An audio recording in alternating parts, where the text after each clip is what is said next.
Good afternoon, everyone. We're just going to check and make sure that we can be heard in the Zoom webinar. I'm hearing you well, Sam. Thank you very much. Great, terrific. Okay, thank you. And Chair Crandall, we will be ready when you are.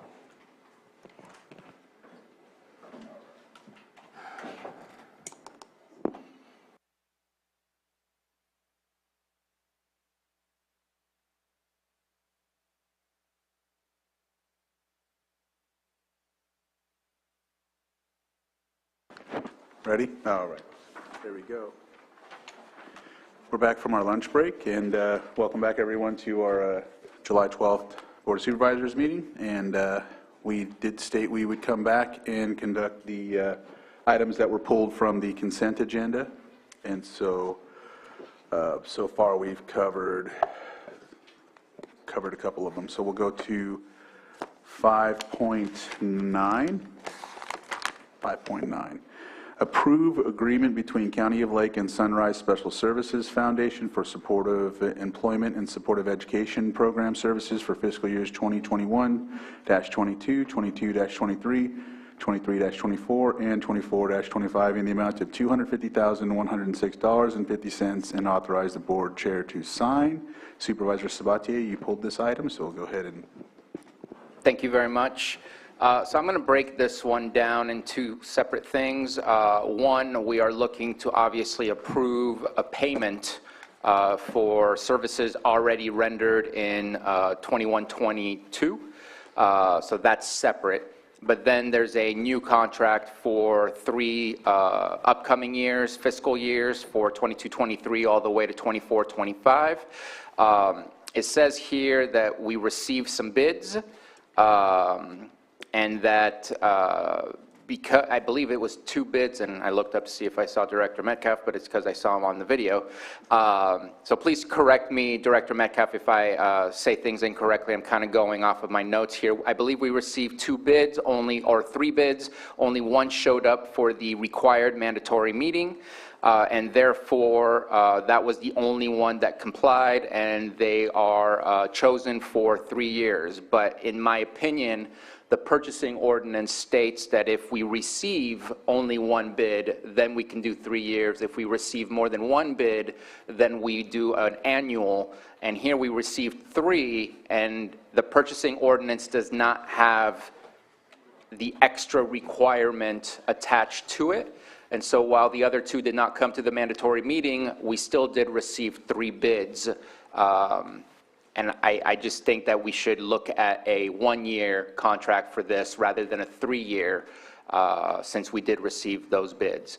I do want to state also that for this one, I have gotten some feedback and questions as well as concerns about the contractor. I don't know enough to be able to state good, bad, great, or anything like that. So I would like to make a request, and I know that this has been asked before, and that Director Metcalf had said that him and his staff were working on this, is to get us a final end of the year report.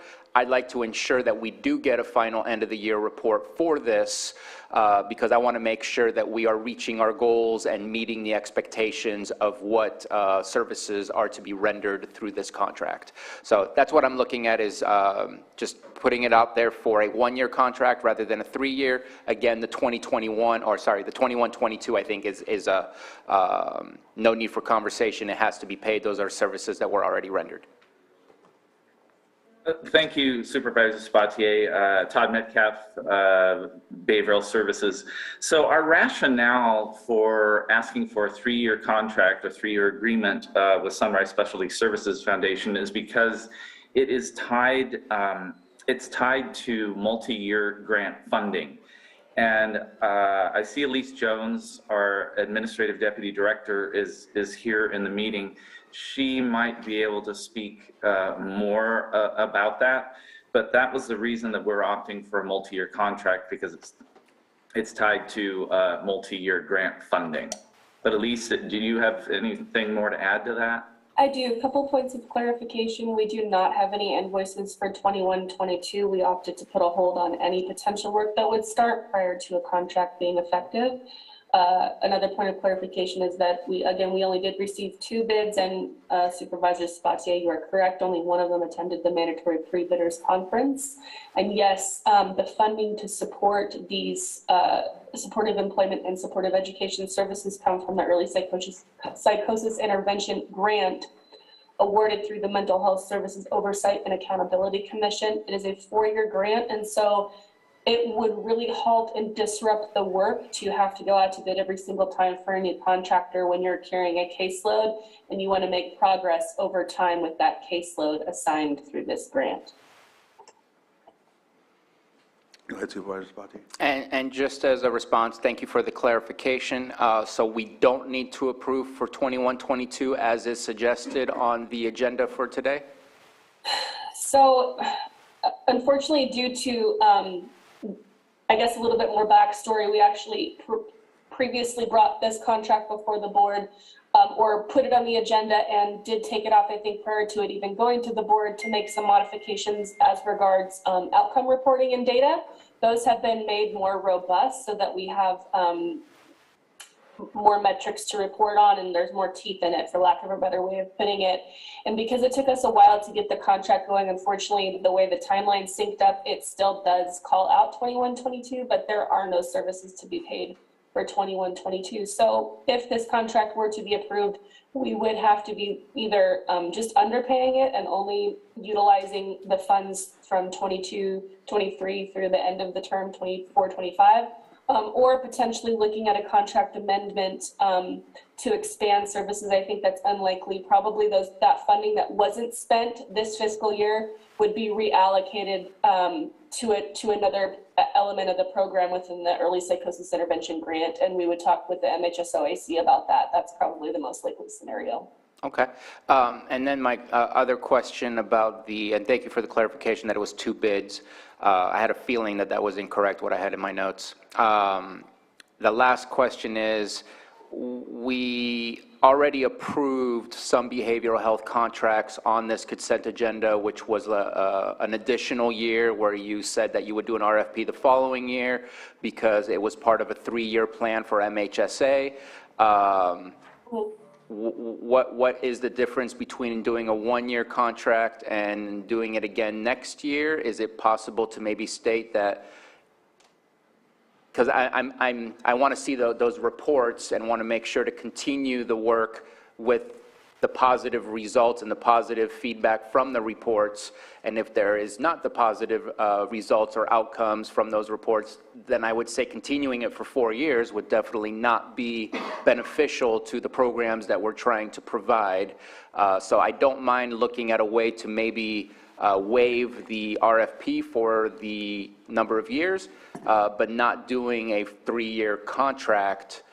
Just because I want to make sure, if it was possible for the previous stuff for MHSA that's tied to a 3-year plan, what makes it impossible for this? Yeah, I get it that the RFP adds a layer. Asking for 1 year on that because our grand MHSA plan, this is the last year of it. And so for next year, any MHSA related programs and services will go out to bid for, and we will hope to engage in 3-year contracts to sync up with the length of the MHSA plan, because we can't really change horses midstream on that so easily because of the robust stakeholder feedback that's required for MHSA programs and services. You'd have to go back out to the community essentially in order to make sure that you were honoring that. And so with regard to this, just to give you a little bit more of a granular context on how these services work, these staff will be basically integrated with our internal Early Psychosis Intervention team and become part of that team. So they'll be very heavily monitored, and it would be, a little bit challenging for the team to have to build relationships with a new contractor should we decide or have to go out to bid and select a new contractor, for them to have to reestablish relationships with all those clients that are being served, because clients in this program are typically served from a minimum of 2 to 5 years to ensure that they have success. And so one thing we do know about treatment is the more time you have to switch providers and break that relationship with people, it is detrimental to their care. And so that's, I think, the key difference here.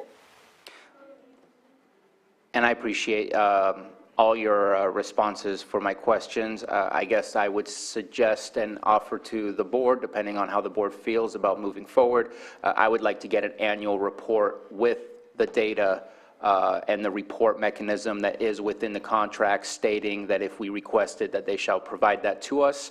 I know that that has been requested in the past, and I have not yet seen some of those reports, but I'm really hoping that for this one, this is where we can start. Absolutely, and one last thing, Supervisor, we do have annual reports for all MHSA-related programs, and I think our department is, I would like to say, getting better at getting back to the board with those reports, and so that will definitely be on my radar as we collect. The close of the fiscal year just happened, obviously, so we're going to have a lot of reports coming in from those MHSA-related programs, and certainly we'd be happy to do a presentation to your board on the outcomes related to those programs. And I hope that the board has some faith in our department that if we really felt the contractor wasn't performing up to standards similarly to how we would with an employee, that we would definitely examine our relationship with that contractor in the best interest of the client. Thank you. Those are all my questions and comments. All right.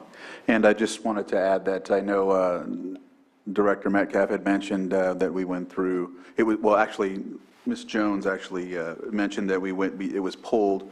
There was a discussion between myself and Todd and County Council about some of this contract and how it's specified, and to ensure that there's more reporting mechanisms, benchmarks, things of that nature. One of the other things that stuck out to me was at one time it said CA Tribal TANF, but that has now been changed to just say Tribal TANF.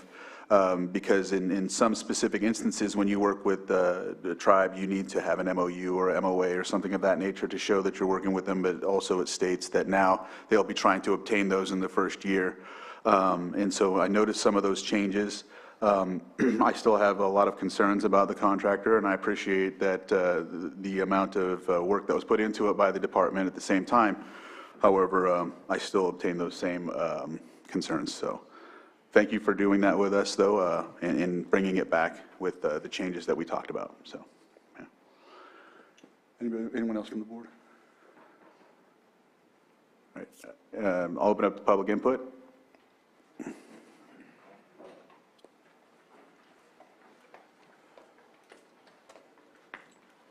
Good afternoon. My name is Zachary Ray, Executive Director for California Tribal TANF Partnership. We service 17 counties here in Northern California. I want to voice some concern concerning your contractor. I was approached by Sunrise a number of months ago. Without my knowledge, they had already included California Tribal TANF in the narrative. My staff informed me that they've included California Tribal TANF, Robinson, and Scotts Valley as working partners and included partners in this proposal, and that's all false.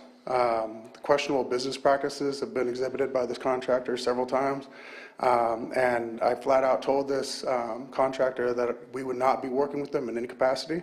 And as the director, they've continued to use our name and our tribe to float this ability to work within the tribes, work within the county, and that's blatantly false and misleading. And so I just want to show you the cause for concern that I have with this contractor, and really hope that you guys examine this relationship before you guys pursue a contract with them. Thank you. Thank you. Anybody else from public input that would like to state anything about this item? All right. I don't see anybody on Zoom. I will look. I don't see any hands up, so I will bring it back to the board for action. Oh,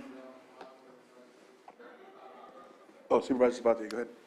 That was a bit of a, thank you for your comment. Not expected. Obviously similar concerns as what was shared to me as well, but not in those words, and that does concern me to hear about misrepresentation and things of the kind.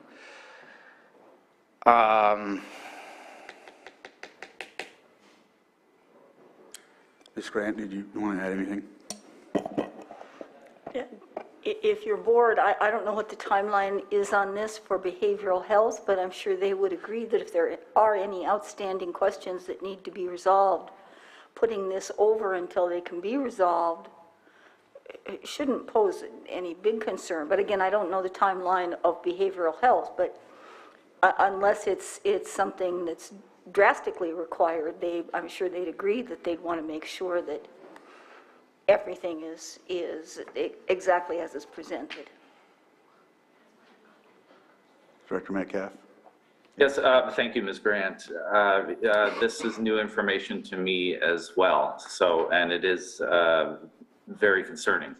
So we might, I don't know, Elise, I'm looking at you too. I mean, I would think that we do not want to approve this agreement at this time. No, that information was brand new. I had no idea. Absolutely. We're not going to get sanctioned or in trouble for not having these services from the grantor. So of course, we'd like to get things rolling sooner than later for the benefit of the clients, but not at the detriment of the community. Absolutely. Thanks, Elise.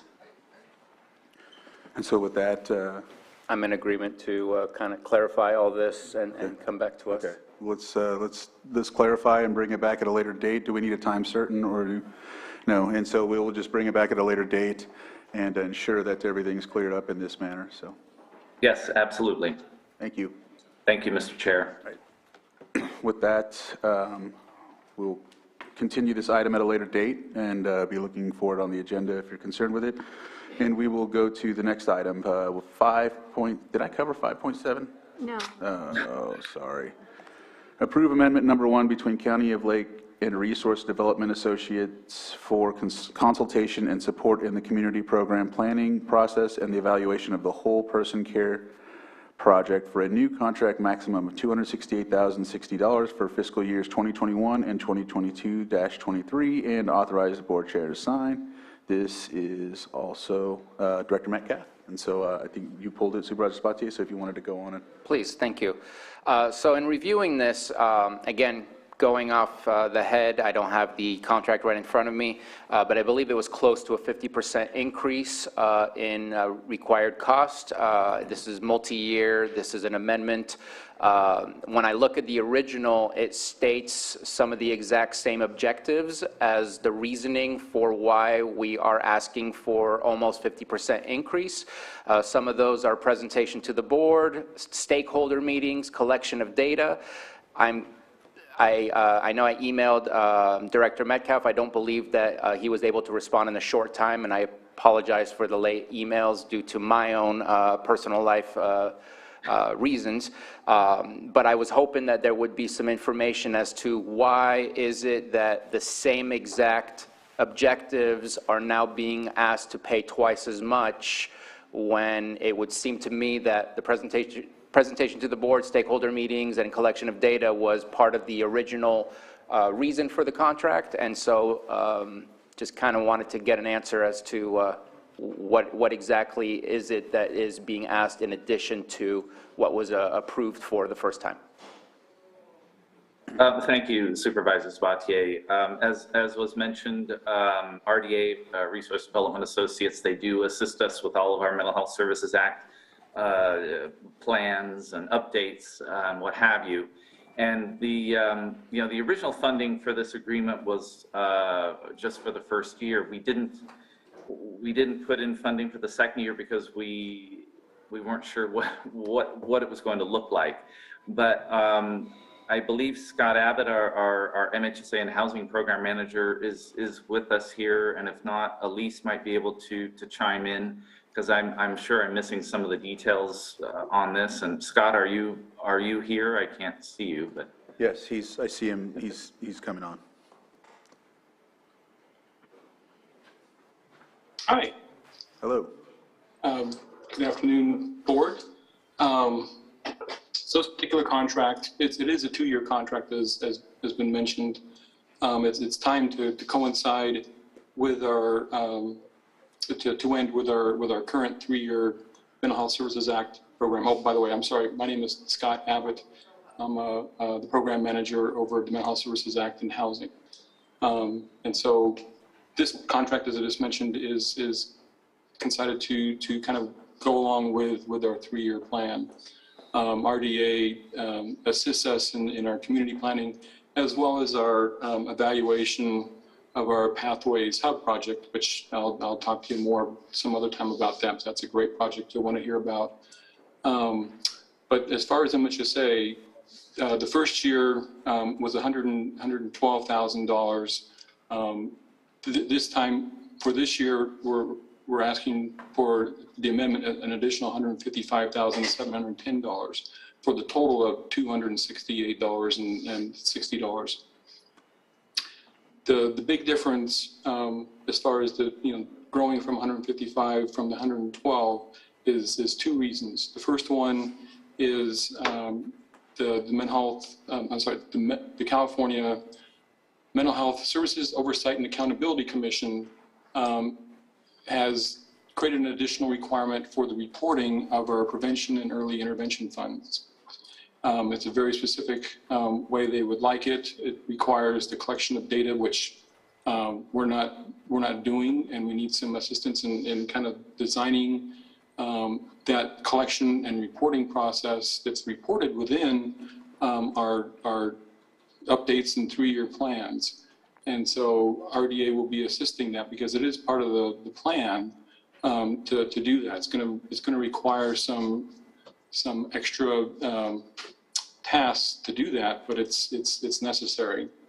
The other increase is because this next year is going to be we'll be planning toward a new 3-year plan. This year is our last year of our current plan, so we'll be doing a brand new 3-year plan.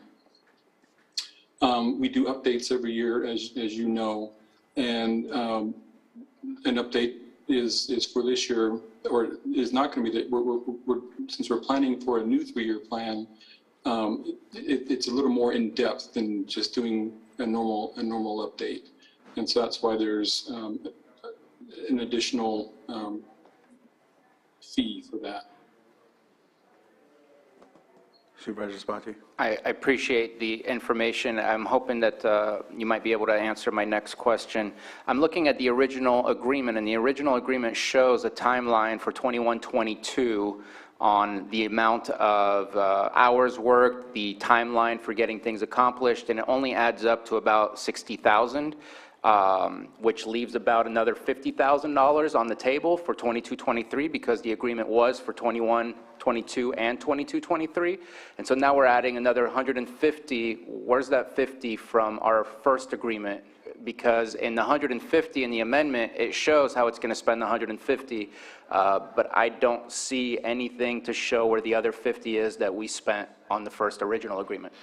I believe, but I'm not certain without having that right in front of me, I believe that extra portion is for the evaluation of our Pathways Hub project, which we're doing. So these originally, prior to this contract, we actually had 2 separate contracts with RDA, and they were combined into last year into the single contract, just to make it a little bit easier. And one was for the community planning. The second aspect was following up on our Pathways Hub project, which is originated from MHSA innovation funds. And so I believe that extra portion was used for the evaluation of that project to nurse and help that project along. Okay, I appreciate the response. I guess I wish there was a better way for me to see all of that rather than having to ask for it verbally. But I do appreciate your response. Is there anything else from the board? No.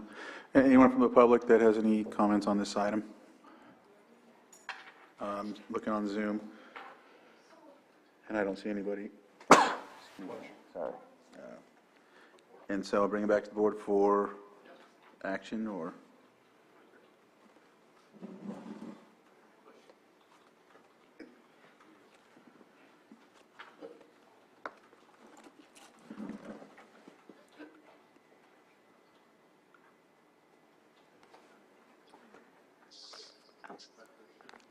Supervisor Pyska.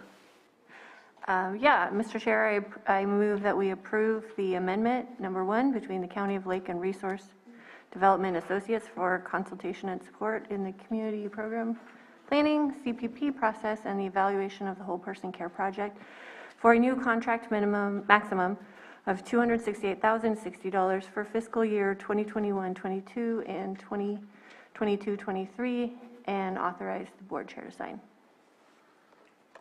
So I have a motion and a second. All in favor signify by saying aye. Aye. Aye. Aye. Opposed? Nay. Motion carries 3-1. And so we'll go on to the next one. Let's see. 510. 510. Yeah, I was actually just pulling up the approved memorandum of understanding between Lake County Behavioral Health Services and Lake County Health Services Department Public Health Division and for the Safe RX Coalition in the amount of $40,000 for FY 2022-23, and authorize the board chair to sign. And so with that, Supervisor Sabatier. Thank you very much. So I actually like the agreement. There was a couple of concerns. One, it's an unlimited, no stopping expiration date for the agreement. I think SafeRx, being one of the top counties with the issues that we've had with opioid and overdose and things like that, is a very important part of us keeping track of what's going on. I do not see a reporting factor back to the Board of Supervisors, and once this board goes and it's a new board, no one might be aware of the MOU if it's an unlimited, no expiration date where we have to come back to approve. And so my request is, rather than putting an expiration date, that there's an annual report back to the board of how we're doing with SafeRx. What are our numbers looking like? Are we doing better? Because we should be making sure to work towards doing better as a board, not just as staff taking the load. But I would also like to request that the SafeRx conversation, in my opinion, belongs also with the, and it's kind of a strange combination, but SafeRx belongs with the conversation of the needle exchange program. So I hope that we can talk about SafeRx in deeper conversations when we talk about the syringe exchange program, because where do they fit in together? One of them almost completely bans access to drugs, and the other one helps support people's ability to not harm themselves as much with drugs. And it's hard for me to have those conversations side by side rather than simultaneously at the same time, because I think they both can be helpful to a better outcome. So I'm hopeful that we can bring SafeRx back when we're talking about the syringe exchange program. Where do they fit in? How are they helping? What are they providing in support? But also I would like to get that annual report to make sure the board is not just receiving a state report of we're unfortunately not doing well with our overdose and our opioid crisis that we have here. I think we need to be a little bit more proactive. So that was my only reason for pulling it, and my request is the annual report. And thank you, Supervisor Sabatier. As you see, I mean, this is a memorandum of understanding between behavioral services and health services. We want to support this effort, and I've been told that there will be regular updates to your board every 6 months and or annually. And I see April Gambra, our substance abuse programs manager, is here and has a question, has her hand up, and Kim Tangerman from Health Services is also here. I know I'm probably butchering this, so I'll let them speak more about what we're trying to do here. April, I seen your hand up first, so go ahead and start, and then Kim, we'll go to you next. Good morning, Mr. Chair and board members. My name is April Camper. I am the Substance Abuse Program Manager and Administrator for Lake County Behavioral Health Services. I appreciated the request for reporting out. In fact, I believe the original request was an annual report, and after meeting with SafeRx Coalition and members, we determined that we would appreciate even an opportunity to come before the board and present our progress, provide updates on all of the scope of services at 6 months and annually.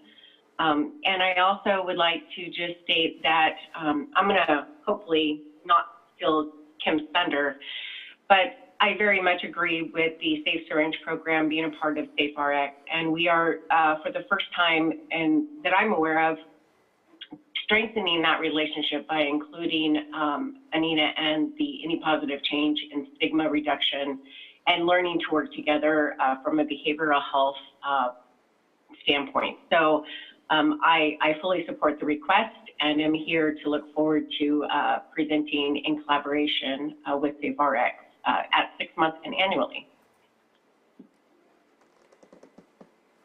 Thank you, April. Kim? Hi, I'm Kim Tangerman. Thank you so much for having us here today. I work with Lake County Public Health, and I'm the coordinator of the SafeRx program. And April and I have had numerous conversations, and she did steal my thunder, just saying. Sorry. I'm just kidding. I'm just kidding. But she did say what I was going to say. So thank you very much. All right. Supervisor Sabatier? And so my request is that we add the annual report to the MOU so that we make sure that when this board is gone and we move forward, that continues to be something that prescribes our staff to make sure that it's brought to us rather than waiting for somebody to ask the question for it to be brought to us. And they say that they're amenable to it, so any other comments from the board? No. Anybody from public input? I'll open it up for public input. I'm not seeing anyone in the chamber. Is anybody online? And I'll bring it back to the board for deliberation. I move to approve the memorandum of understanding between Lake County Behavioral Health Services and Lake County Health Services Department, Public Health Division for the SafeRx Coalition in the amount of $40,000 for fiscal year 22-23, and authorize the board chair to sign with the amendment to the agreement for the reporting, as stated. Second. So I have a motion and a second. All in favor? Aye. Opposed? Motion carries. Thank you. And so it looks like we are on 1.3 now, 5.13. And so approve agreement between County of Lake. Was 12 one of them? I think we had 5.12. I believe 5.12 is removed because we already approved that agreement on 6/4. Yes, It thank came you. to us as a 3-year agreement, and we dwindled it down to a 1-year agreement, and this is coming to us as a 1-year agreement, which is basically a copy of what was already approved. So Thank you. 1.2 wasn't pulled then because, Or it was taken It out. was pulled. Pulled. so it's, okay, so it was pulled from the full agenda. Okay, thank you.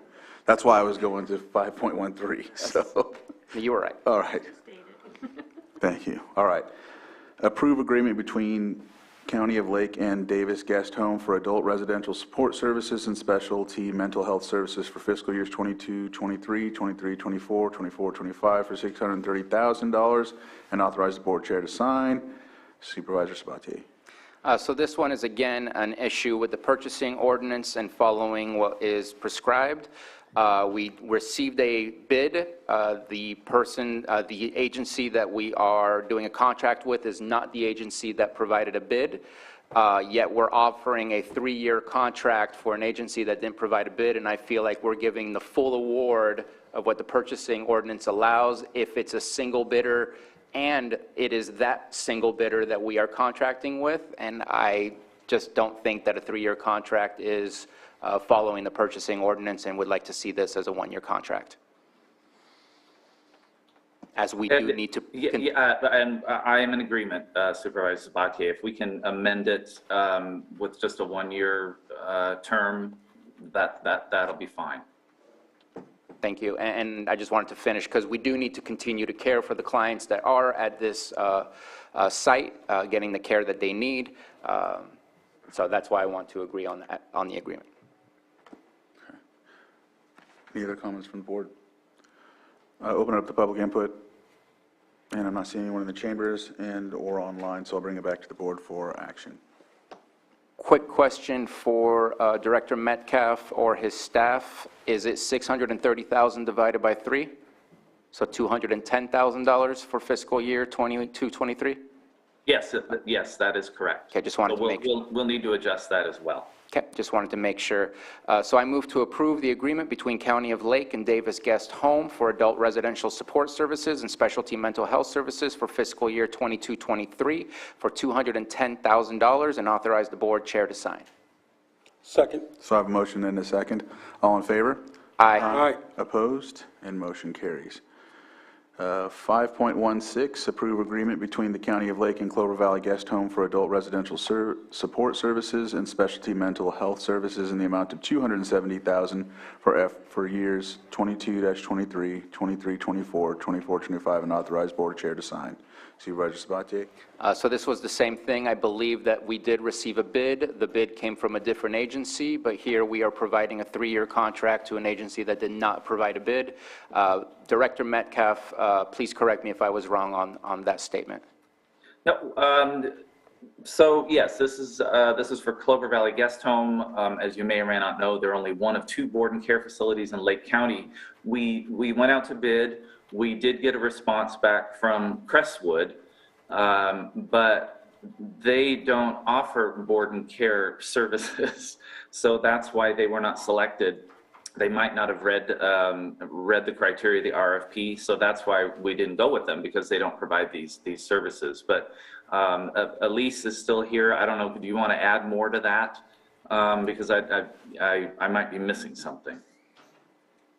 I could add more just in the spirit of full transparency. So when we did this request for proposals, in hindsight, I think we should have broken out every level of care into a separate proposal, and the RFP did not.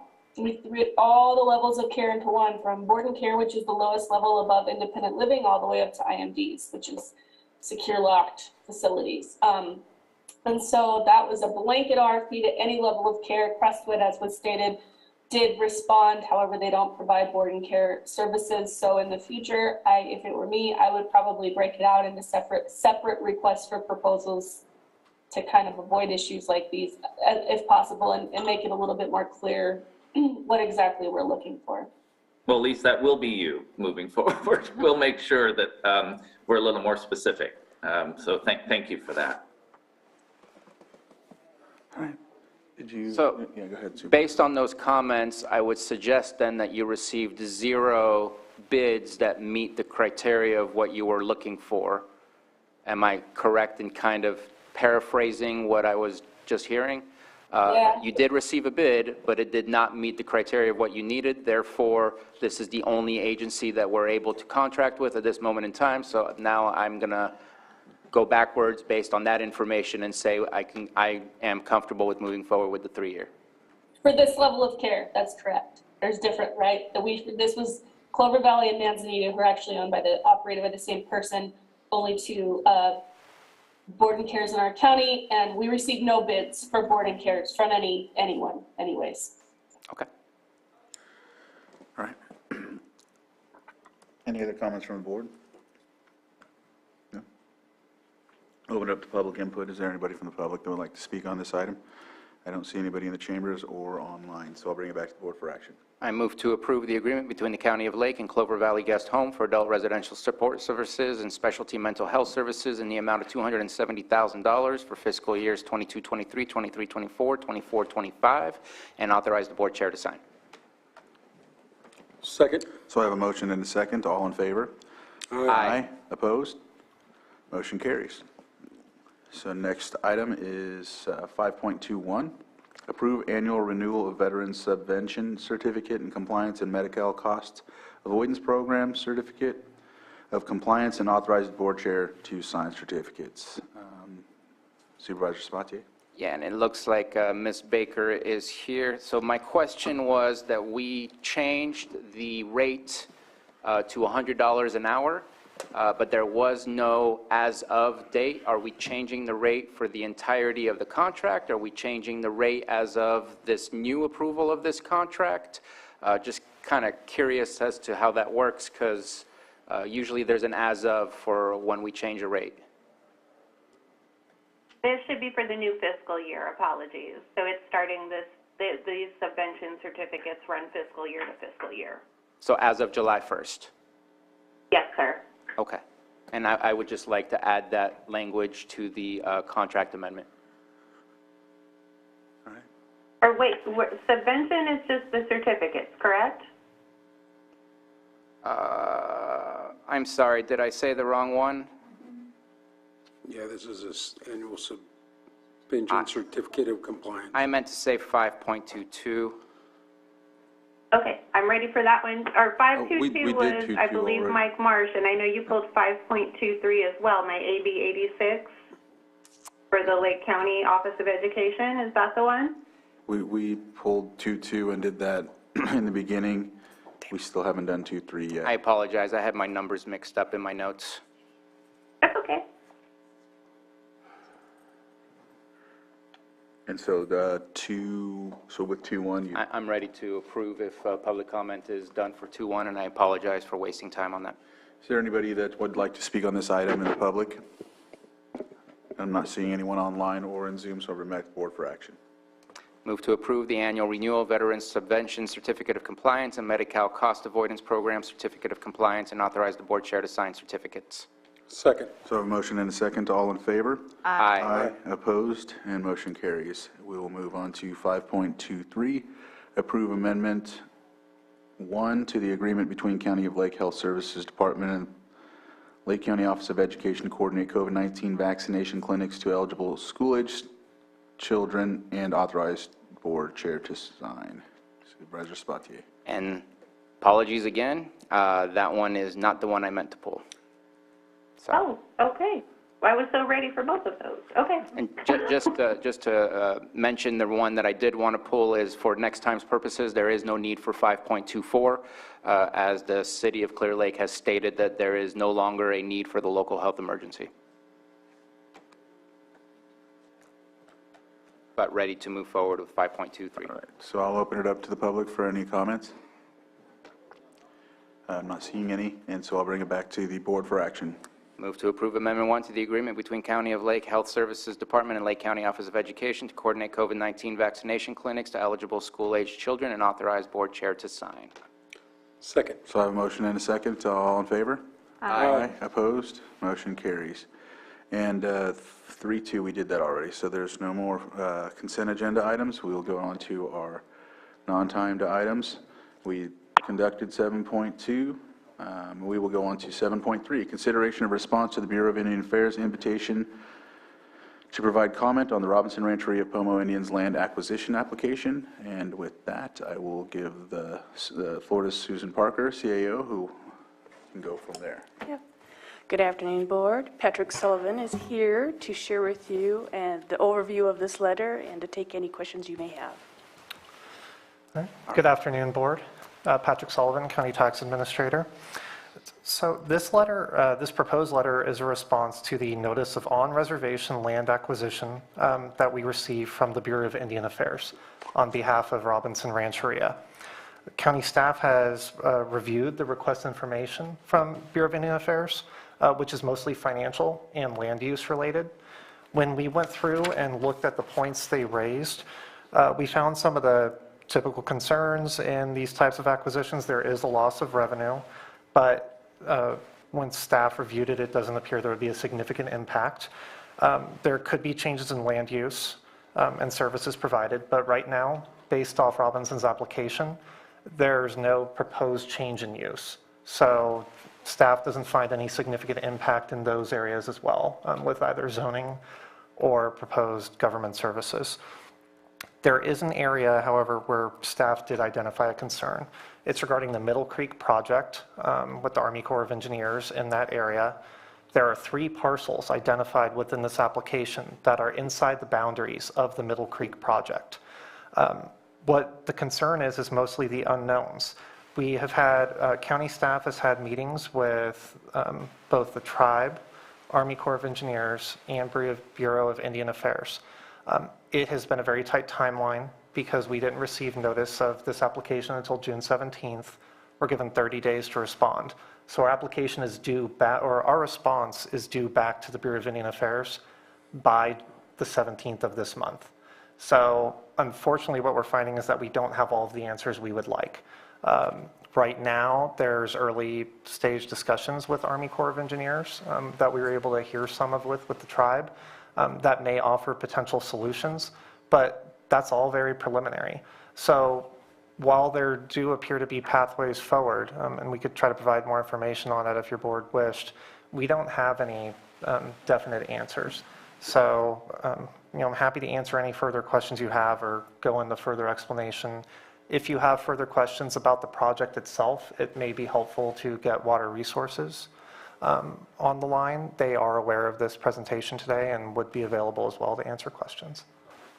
Thank you, Patrick. Any questions from the board? Supervisor Sabatier? Thank you for both Supervisor Chair Crandall and Mr. Sullivan and many others who have been having meetings in the last 2 weeks to try and figure out a way forward. At the Middle Creek Restoration Project Committee, we've had the conversation since the beginning that the Army Corps has always told us that the county is the sole agency entity, the non-federal district that can have property in the project scope area in order to be able to move forward. I know even in having a conversation with Habematol that they seem to be aware of that concern as well, as they had, I believe, made a decision not to put a property into trust. We did meet with Robinson Rancheria over a year ago. I'm going to say that obviously we did not convey our position of wanting to purchase the land and the importance of it not being in trust well enough, or else this application probably would not have been sent out. But it is a great concern from my perspective if the Middle Creek Restoration Project is stuck. That is important for the entire county, not just for flood restoration, flood control, by creating more water storage capability within our lake, but for restoration of a historical flow of Middle Creek, of a historical marshland, but also for water quality, for both our economic and recreational purpose of the lake and for the water purveyors that are drafting water and providing that water to almost 65% of our population. This project has huge potential impacts, and to see it possibly hit a roadblock makes me nervous because we have not gotten an answer to say that there is no roadblock, though we come from a position where we were told there was a roadblock. So my personal opinion is the language in the letter currently is not strong enough on the importance of those three properties. We're almost asking the BIA to interact with the Army Corps for us to figure out if they should approve it or not based on what the Army Corps says. And I just don't know that the BIA would ever put themselves in a position to have those conversations. And that is our job to protect the project if we deem the project is important enough to want to protect by having stricter language. I would like to see stricter language, as I don't feel that we should support the application as is, because those three properties have a huge impact if they stall this project.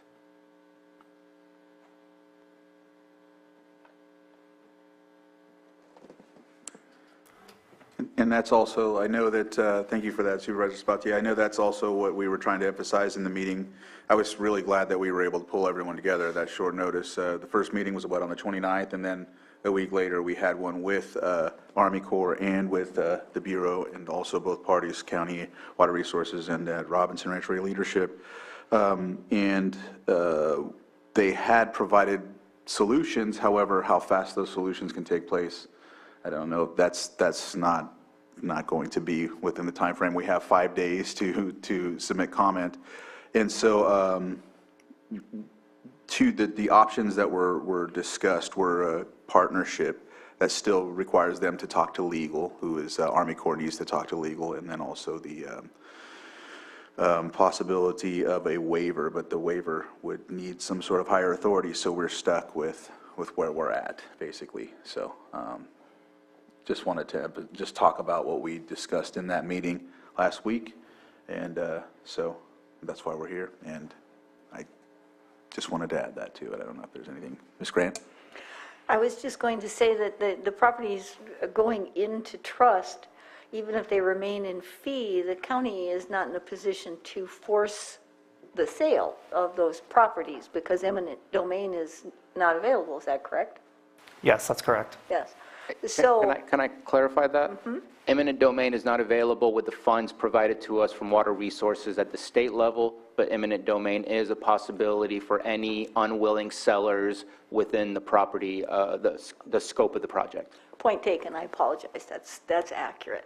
But what I'm saying is that you cannot require, absent a very lengthy judicial process, to the extent it would be tenable in this case, and without looking at the consequences of that, I can't say. Part of the question may be, does putting it into trust really change that?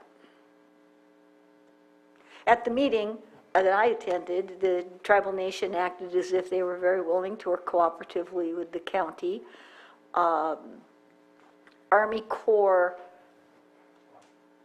was a little uncertain in terms of how to go forward, believing, however, that there was a solution. And then they defaulted, as often is the case, well, we better ask legal. Right. So it's the length of time for that. I think what this letter was attempting to do was just making everyone aware of that concern. But I'm sure Patrick can speak to this. I'm not aware of what the benefit would be to attempt to slow it down, is my point. And if I could add to what Ms. Grant said there, the Bureau of Indian Affairs was on that call as well, as was able to provide more information about their timeline on completing this application. And based off what they were saying, it sounds like this application could be complete in the next 40 to 50 days, where they could be issuing a notice of decision, which, from what we heard from Army Corps of Engineers, the staff that was on the call has to reach out to their legal and real estate divisions just to get past these early preliminary discussions about those ideas that Supervisor Crandall raised. So the timeline on this application is so much faster than when we are going to get anything from Army Corps of Engineers. And then the other confusion is that if it were to go into trust, then it's the Bureau of Indian Affairs and other federal agencies that are weighing in differently than they are right now. So part of the concern with writing this letter and how to approach it is that these timelines are, there's two different federal agency timelines here that are just radically different, and it's hard to work with those together. Right. Thank you for adding that. Any other comment from the board? Supervisor Simon? I just appreciate a little bit of the background stuff, obviously, with Brown Act compliance. Can't attend those meetings, so I appreciate, the conversations being had as you move forward. Obviously, land into trust obviously is a serious issue across the state. Each county deals with it differently. Put in the perspective of buying our land back, which most native nations need to do as we're moving through that process. I appreciate that just to hear that, Robinson was at least, the government of Robinson was amenable to at least have the conversations to work with the county. And until, that's a positive. I know there's a lot of negatives and unknowns, but that, the tribes, when they give their word, at least the ones that I know here in the county, they do a pretty good job of working with the county and following through on that. But I appreciate those perspectives to make sure that everybody who's at the table and having the conversation.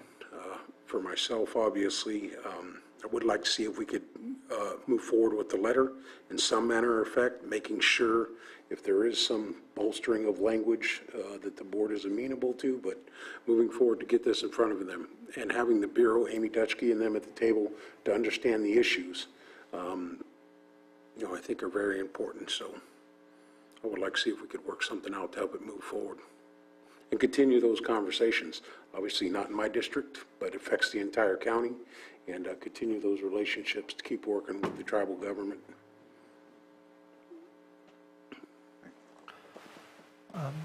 Were there specific ideas about language to adjust? I realize that there's different ways to approach it, and I don't know what authority the Bureau of Indian Affairs has within this process, but can we request that we make approval contingent on a resolution with Army Corps of Engineers? I realize that may not be enforceable or possible, but I'm just not sure where we're taking this language. Ms. Grant?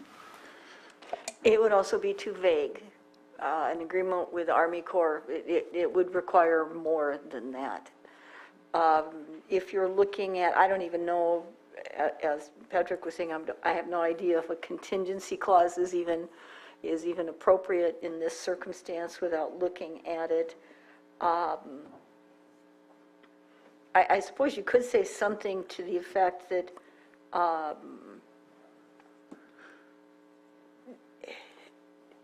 you could ask that the county asks that the application not move so quickly that there's not sufficient time to address the protection of the County of Lake's interest in the ongoing Middle Creek flood damage and ecosystem restoration project.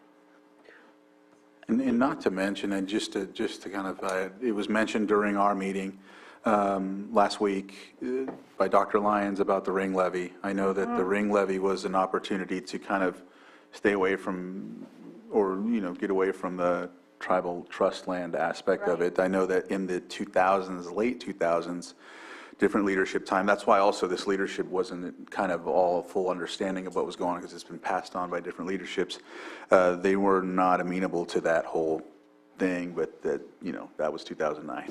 So, but either way, he brought it up again, and I don't know if that's an option or something. Maybe we can, I don't know if highlighting it makes any difference, that the, you know, but a ring levy, the ring levy was put around the trust land at one time, was a thought of the project, but I don't think it makes a difference if we put it in the letter. Yeah. Doesn't the tribe want the lakefront property there, or the marsh? I mean, probably, I would think, yeah. I don't know if that was even mentioned when we talked about it, but I think that would probably be one of the thoughts as well. Yeah. Yeah. Well, how do you feel about the letter? Well, I'm fine with it, and I'm fine if we need to write some more language to ensure that, because from my perspective, I think the county and the tribe are doing what they need to do to ensure. So, for example, the tribe wants to do what Moak had stated, and that's purchase any land that's contingent, because that's all they can really do to put their land into trust. Us, and they agree with the project. The first statement that I got from leadership when I called about this was, we don't want to hurt the project. We just did this, and it happened to affect it, or whatever the case may be. But we need to ensure that that project moves forward for the lake's, you know, purpose, and the whole situation with getting the funding as well. I think it's going to take BIA and the Army Corps to do something on this, and that's the hard part, is getting them to do something, because to me it was evident. There was a couple statements I know that was made in that, and I'm like, I sent that to the representative of the Army Corps, and I'm not understanding why, you know, so it's just frustrating, but at the same time, we can only do what we can. And so I think I'm fine with putting verbiage that maybe ensures that they can look at doing something to focus on this project moving forward in both ways, or however it needs to take place. So does that suggested language work for you? Yeah, even if it needs to be bolstered to seem more stern, I think that was the comment, or whatever the case may be, but I'm fine, because whatever takes place needs to ensure that that gets their attention at that level, so that they can hopefully do something to help, you know. Maybe, sorry, Chair, maybe we could add some language requesting a deferral of the notice of decision in order to resolve some of these outstanding issues, since all participants are willing to continue these conversations. That's not very strong language, but I'm just trying to give you an idea of what I was thinking. Ms. Grant? I don't know that all participants are willing, and I know Susan wasn't at the meeting, having a different meeting to attend, but I don't know that the tribal nation wants to delay this process at all, so I would be very hesitant to attempt to speak to other parties in that conversation. I think the county can only speak for the county. That's why I think bolstering the last paragraph in here somewhere, Lake County has no objection to this application, but, you know, ask that all necessary steps are taken to ensure the approval of the application is accomplished without any negative impacts.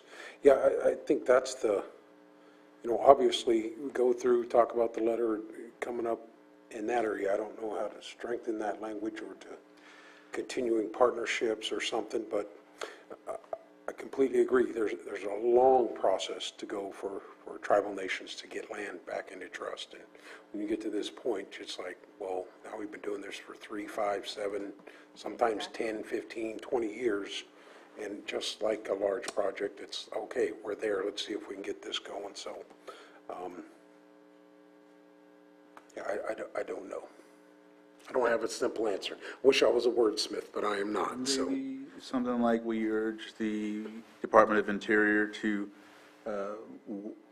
we urge the Department of Interior to come up with a solution with the Army Corps of Engineers to ensure that both the tribe and the lake are not, that can continue with the Middle Creek flood damage ecosystem restoration project, something like that. I don't know if that makes a difference, but I want to urge them because I really feel this is on their, I mean, I understand it's here, but it's on their lap, I feel.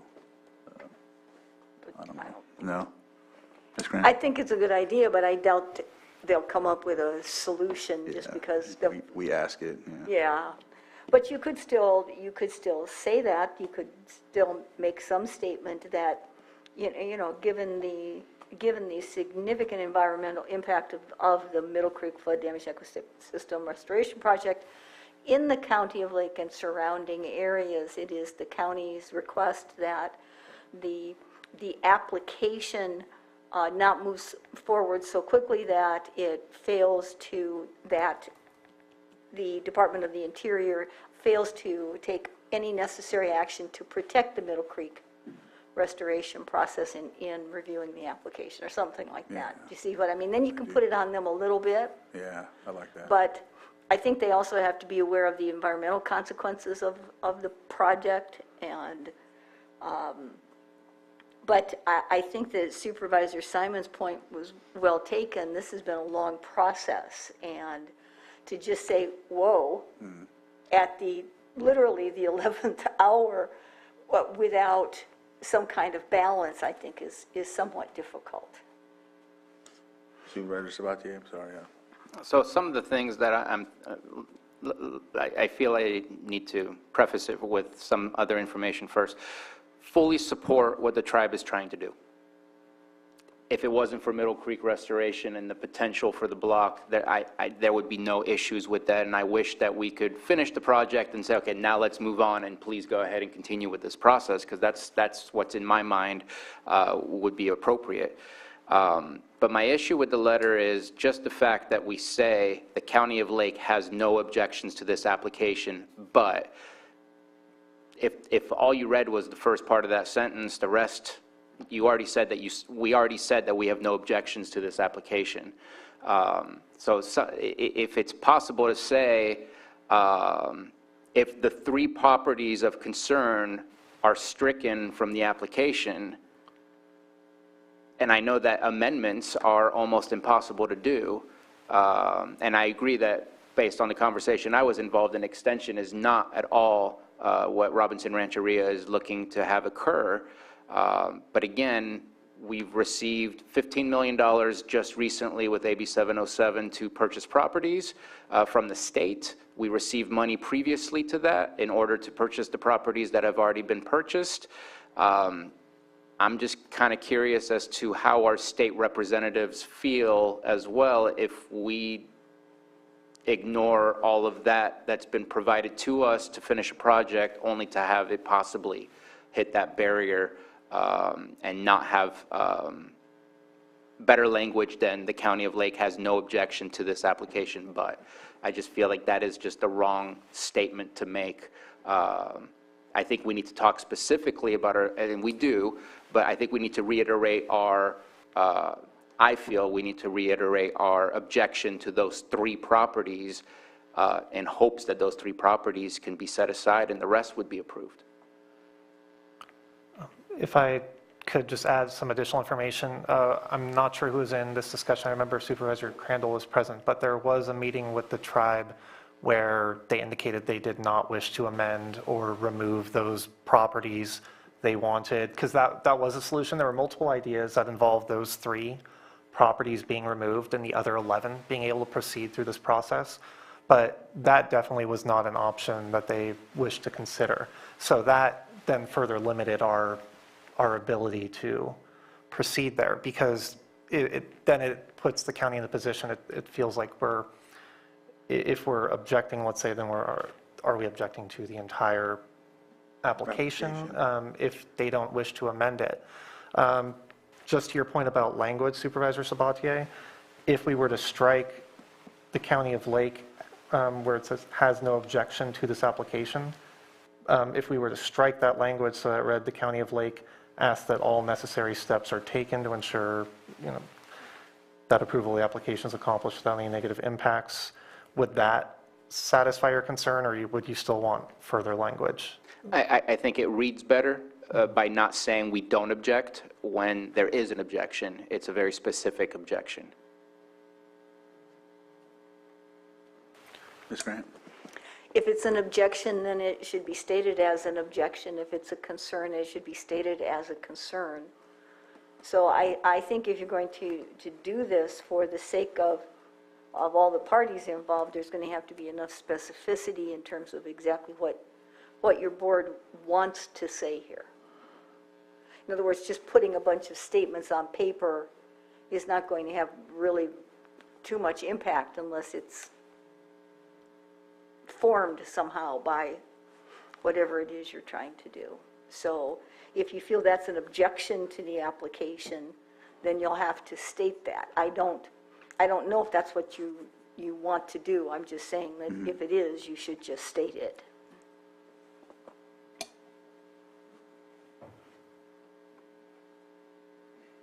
And that's what the request is for, is an either objection or a non-objection. Exactly. And so just putting concerns doesn't answer the question, is what you're saying? And I'll just flat out say it, based on our concerns, which have been already listed up above in the letter, I would say we object. It's hard in trying to hold a relationship with different entities, but at the same time, I'm very uncomfortable and feel like we are in a position with our backs against the wall. I don't know what else we can do, and I'd hate to watch us be in a position where literally everything that we've been working on for so long and all the funds that we've been provided stops this project when this project is so beneficial to everybody, period. And I know that's not what Robinson Ranch area wants to hear, but I feel that that is the best county perspective that we can offer.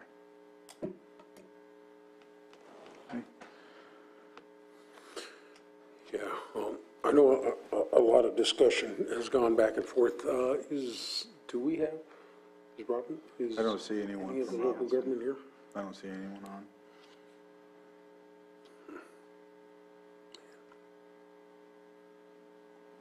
Well, obviously, at this point, when there, what was that, 11 parcels, I think, is that what it is?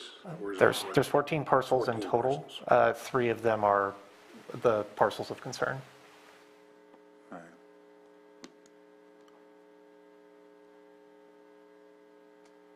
Yeah, objection is yeah, that's a tough one.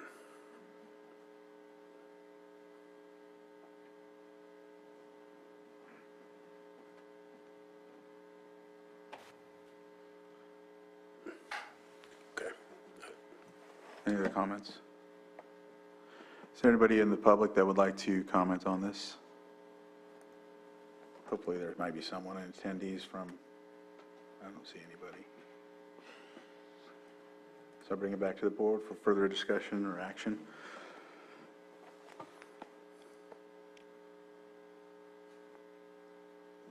One thing I do know is we don't object the full application, we object these 3 parcels, but because of their statement, like you said, Patrick, that they wouldn't pull those 3 because it would delay their application, it puts us at that conflict, basically, so.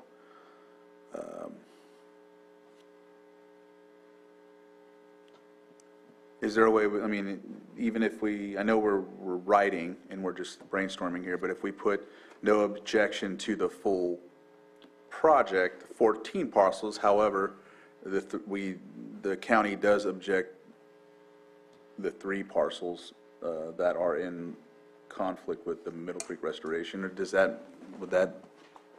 Would it be possible for your board to frame the objection to, not to the inclusion of the parcels, because part of what occurred at that meeting was the Army Corps' idea that it could still go forward even once taken into trust. So would it be possible that your only objection to the application is that, is the absence of any plan that specifically allows the Middle Creek Restoration Project to go forward without any negative impacts as a result of the application? I mean, could there be something added? Is that as bad as taking away? I don't know. But the issue for the county, if I'm hearing you correctly, is simply the impact to Middle Creek. It's nothing to do with how many parcels are taken into trust or anything about this long-planned project to put it into trust. So perhaps the objection could just be specific to some type of, I don't even know if they do addendums for this, but perhaps some type of addendum or additional information that will address how taking this into trust can be done without negative impacts to the Middle Creek project. The tribe has stated they don't want to negatively impact the project, and I think all parties agreed that, at least on the one phone call I participated in, I wouldn't state that, but it was my impression that everyone agreed with that. But that would just be very specific as to what the county's actual objection is. And if you're specific, then perhaps you could request that the Department of Interior engage in those conversations with the county and the tribe to ensure that the application can move forward with those protections in place. That way you're giving them something specific to do as opposed to just do something. Yeah, okay. Thank you for that. Supervisor Sabatier? I do appreciate help kind of bring it to what I would think I would like to see, specific as to why it is that we are making this statement. And again, it's a black and white situation of object or not object. I don't think there's a partial objection that's capable here, but saying due to the impact to the Middle Creek Restoration Project and its importance to the area, the County of Lake currently objects to this application and asks for more time to ensure that in case of approval of this application, that in case the application is approved, that we are whatever kind of continue on that line. I lost my train of thought in trying to organize the sentence, but basically saying we currently disagree because of the impact of Middle Creek, and we ask for more time in order to try to find solutions in case that the application is approved, because the timelines don't match.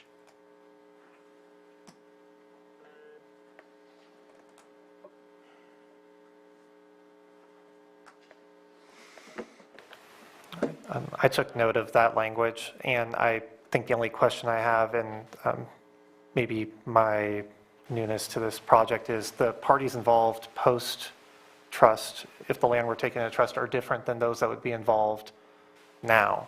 If I'm understanding correctly, after the land's taken into trust, it would be the Bureau of Indian Affairs and the Army Corps of Engineers that would be working on a solution, and maybe to a lesser extent right now, than right now, the county, tribe, the federal agencies are involved. But after it's placed in trust, it's more a focus on the federal agencies trying to work together on that regulatory solution. And that's my understanding, but I just want to make it clear what I'm asking for here, if we're asking to engage in any kind of talks after the decision's made. Go ahead, Supervisor. You know, Robinson Rancheria is right here in our county, so those conversations, I think, could continue to happen. You don't need to write a letter for that. I think you guys have already had the meetings At least what I've heard from the meetings that have come out is the tribe is committed at least to continue to have those conversations move forward. The hard thing I have with the objection letter is, oh, what if this could? There is, I did not hear that Army Corps of Engineers said, oh, this will harm the project. They're like, well, we don't know how that'll work. And I agree with that conversation sometimes with federal agencies and other things who don't live here in the county, who don't have a working relationship with both our government directly and the tribe, and see those relationships that have been able to be built over the years. So, that's the hard part with the objection. Writing an objection letter to that effect. I know that since I've sat on the board, there was a letter there. We've done a couple of these at this point since I've been on the board. One for Abemetal and one for Big Valley. And I think we've kind of written two different types of letters. I don't know if you did a little homework one way or the other on that and looking at those responses. And I thought one was favorable and one was unfavorable. I'm sorry, I think I got a fire going on down my way, so I apologize to interrupt. Can we take a break? Yes, let's Running Clear Lake too. Jesus. let's take a 5-minute break, potentially 10. It looks like we have a situation, so we'll go ahead and break for a moment. Apologize.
You're ready, Sam, we're ready. Okay, there we go.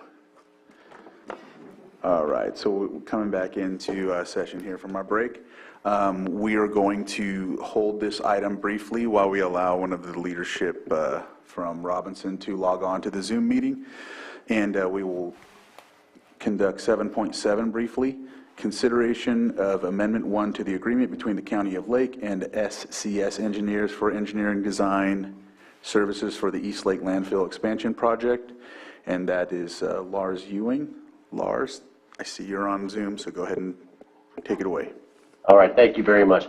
Lars Ewing, Public Services Director. As the board is aware, the Public Services Department is working on a project to expand the disposal area of the East Lake Landfill in Clear Lake.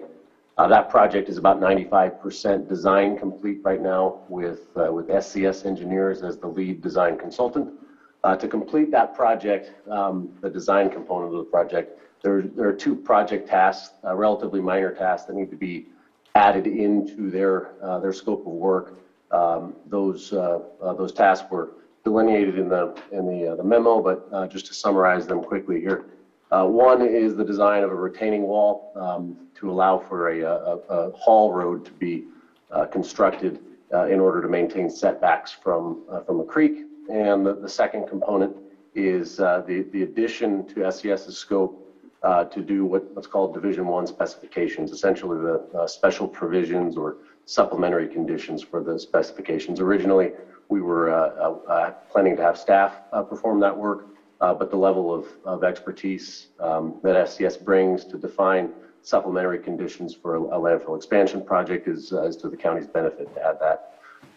So the proposed amendment that is there incorporates that scope of work into the agreement, and should your board approve the amendment, the design will move forward on schedule, which includes a couple of milestones coming up. One is to submit regulatory permits, which would be this fall, with construction bids and bid award following that in late fall and early winter, and then a construction start date of next spring. So with that said, I'm happy to answer any questions.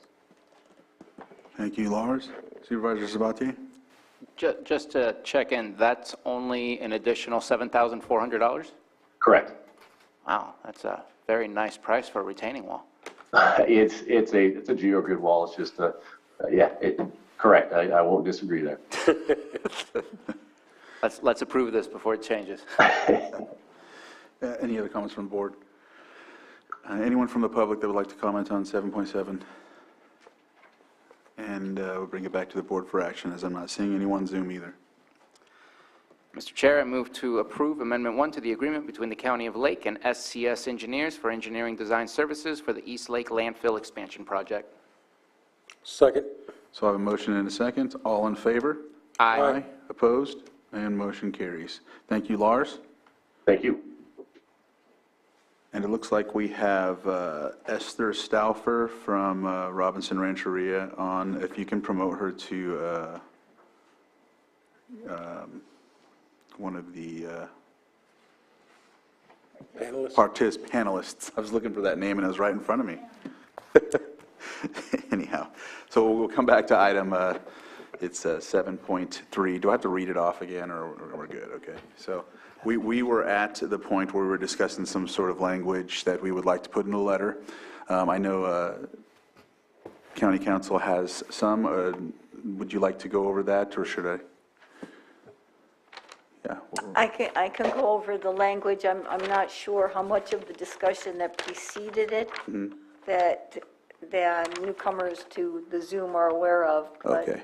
But the language, there's been a request to make the language a little bit stronger. So the language that I'm suggesting is something to the effect of the county's approval of this project application is contingent upon the receipt of assurances from the involved federal agencies and Robinson Rancheria that this application will not negatively impact the Middle Creek Restoration Project. Further, it is the county's request and expectation that all involved federal agencies engage with the county as soon as practically possible to develop said assurances. I like that. Yeah, I'm okay with that. Yep.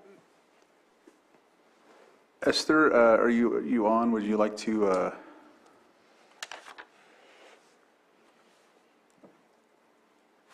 If you can unmute, I don't know if you're on a phone or if you're on the computer, but if you are on the phone, you have to press *6. There we go.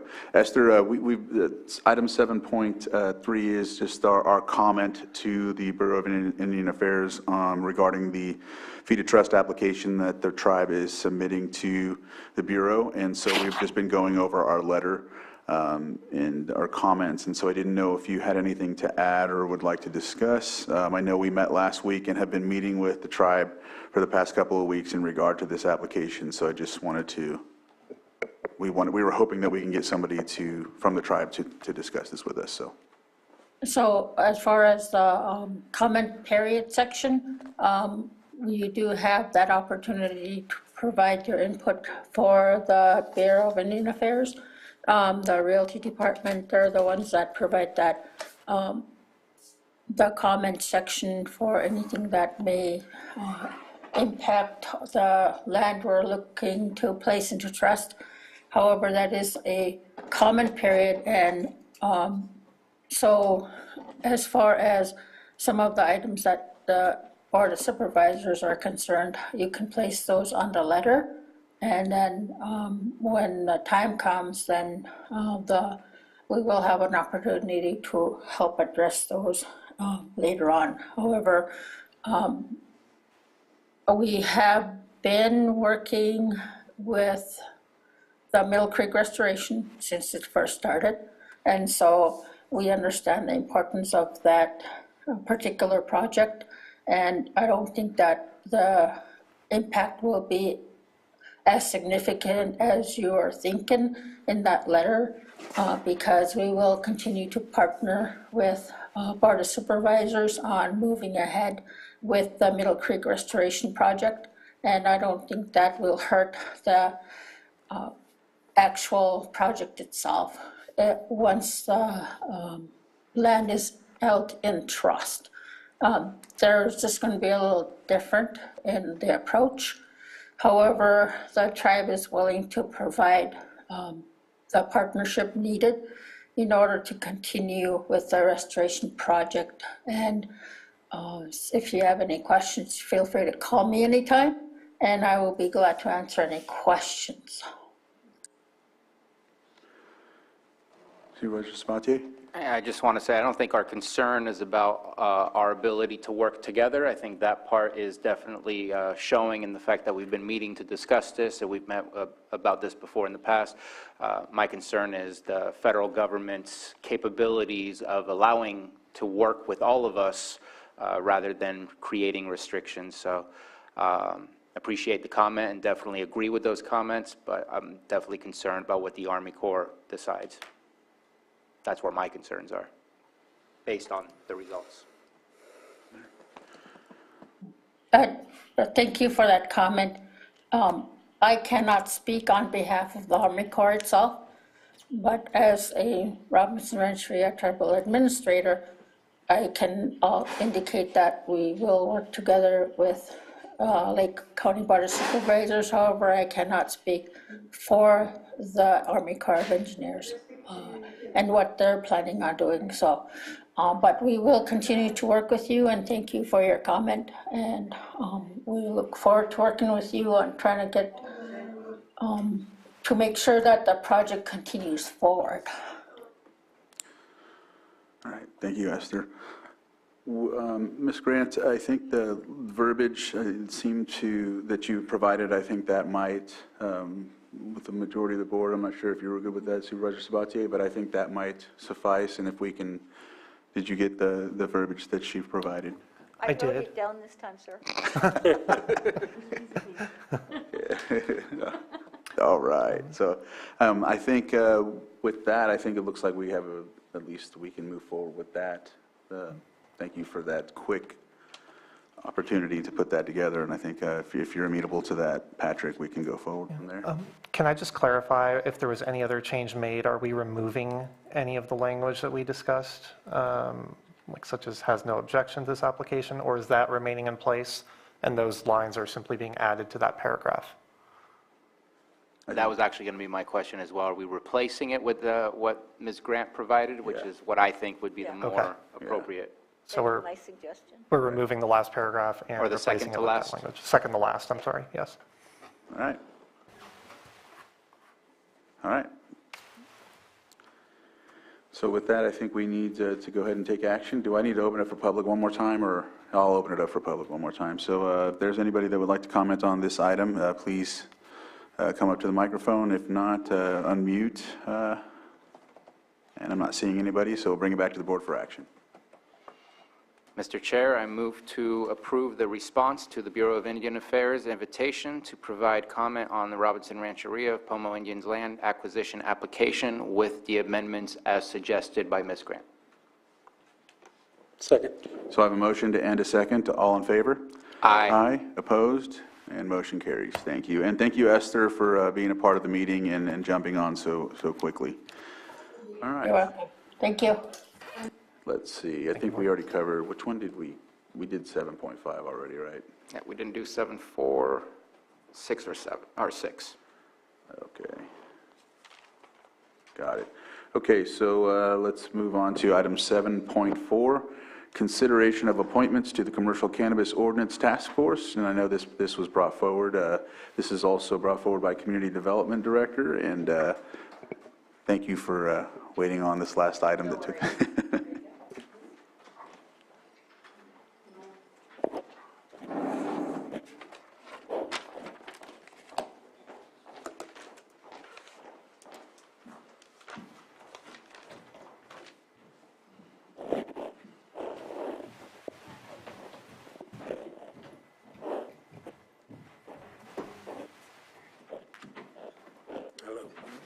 Good afternoon.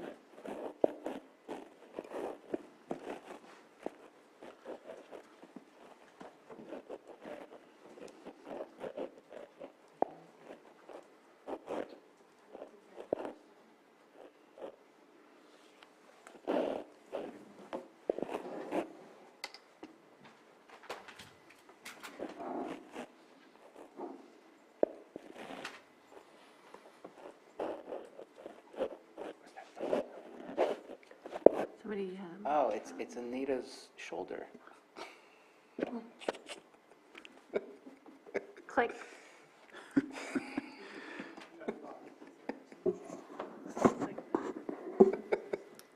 We're ready for when you are.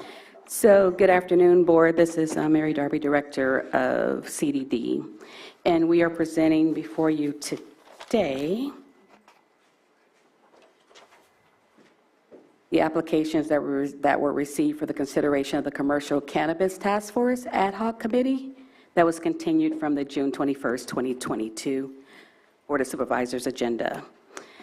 Just for your memory, so at the Board of Supervisors meeting on June 21st, 2022, the board reviewed and considered 12 applications for possible appointment to the Commercial Cannabis Task Force Ad Hoc Committee.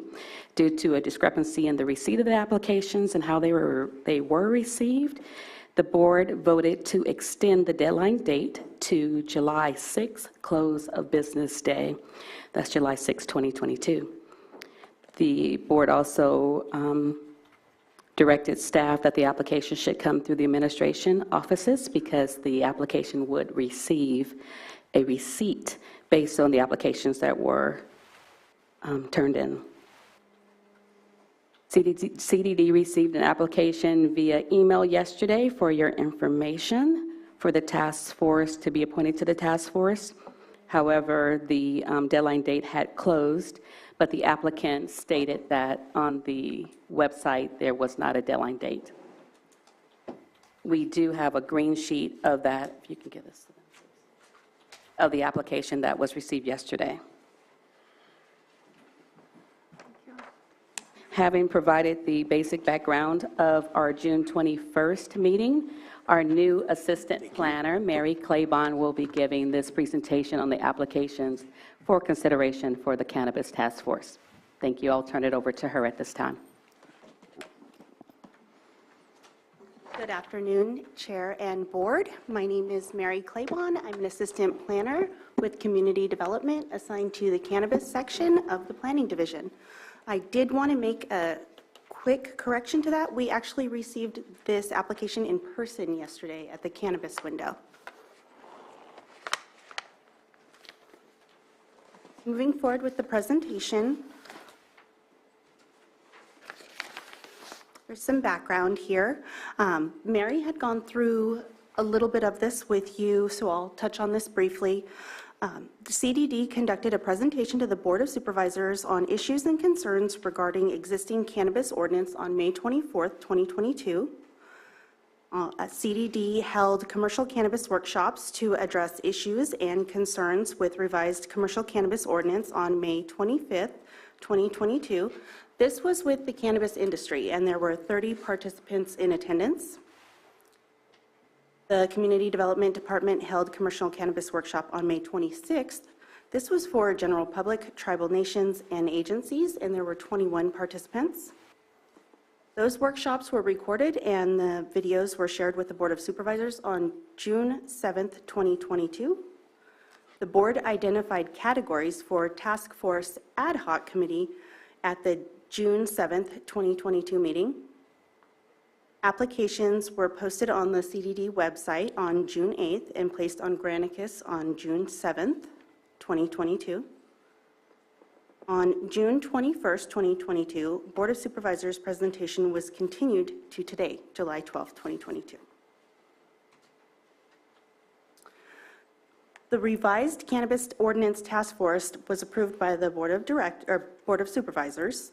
The deadline for interested parties to submit their applications to CDD or Clerk of the Board was July 6th. The Board of Supervisors' final individual appointments for task force will be at the meeting here today, July 12th, and the task force first meeting should be scheduled sometime in late July. The task force composition is as follows: tribal government, Lake County Cannabis Alliance, a community member from the Northeast Northwest area, a community member from the Southeast Southwest area, a member of the Farm Bureau, the Agricultural Commissioner, and a member of the cannabis industry.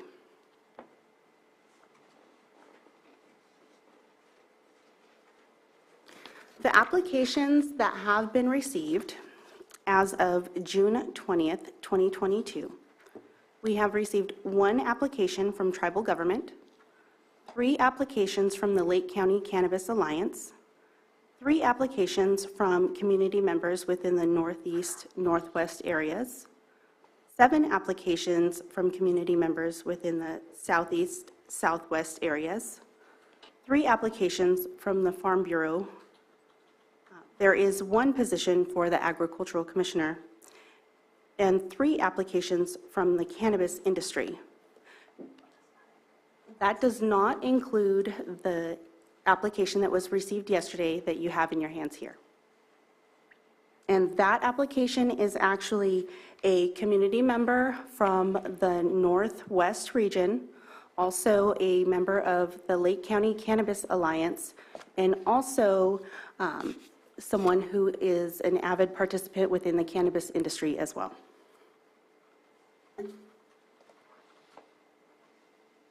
The applicants as of June 20th, 2022, and I apologize if I mispronounce anyone's names, are Sabrina Andrus, Jesse Kude, Richard Lavelle, Roberta Lyons, Aaron McCarrick, Lori Corella, Donna Makowitz, Dawn Van Pelt, Bobby Dutcher,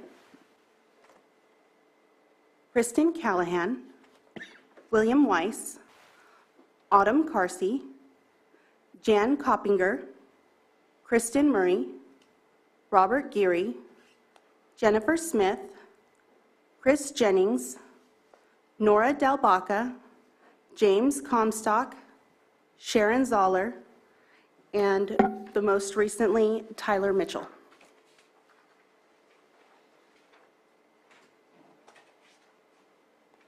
The next steps for this: the Cannabis Program Manager will spearhead this task force.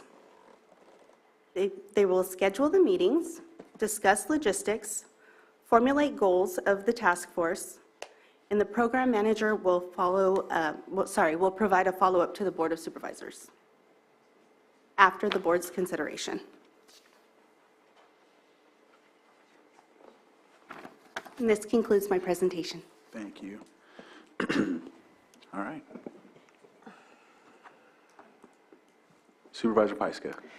So when we had this discussion last time, I think we were going to leave it up to the Farm Bureau to decide who their representative was, because I know we have applicants who have Farm Bureau on their application, but they're not necessarily representing the Farm Bureau. And I think the prudent thing to do would be ask the Farm Bureau, probably as their executive director, on who they want to represent them. And is that person present or in the? And no application. And no application. But they don't require one. But I think we just leave that position open for the Farm Bureau to make that decision. Okay. I spoke with one of the applicants, Will Weiss, and he does have that on his application, but he's not, he doesn't speak for the Farm Bureau. He actually applied as a community member. So I think there's some other distinctions that we should really kind of look into. Go ahead, Mary. I'm sorry, Chair, would you like us to read the names, the 3 names from the Farm Bureau that we received, or would we just like to wait? Well, let us, who is it that you have designated from Farm Bureau?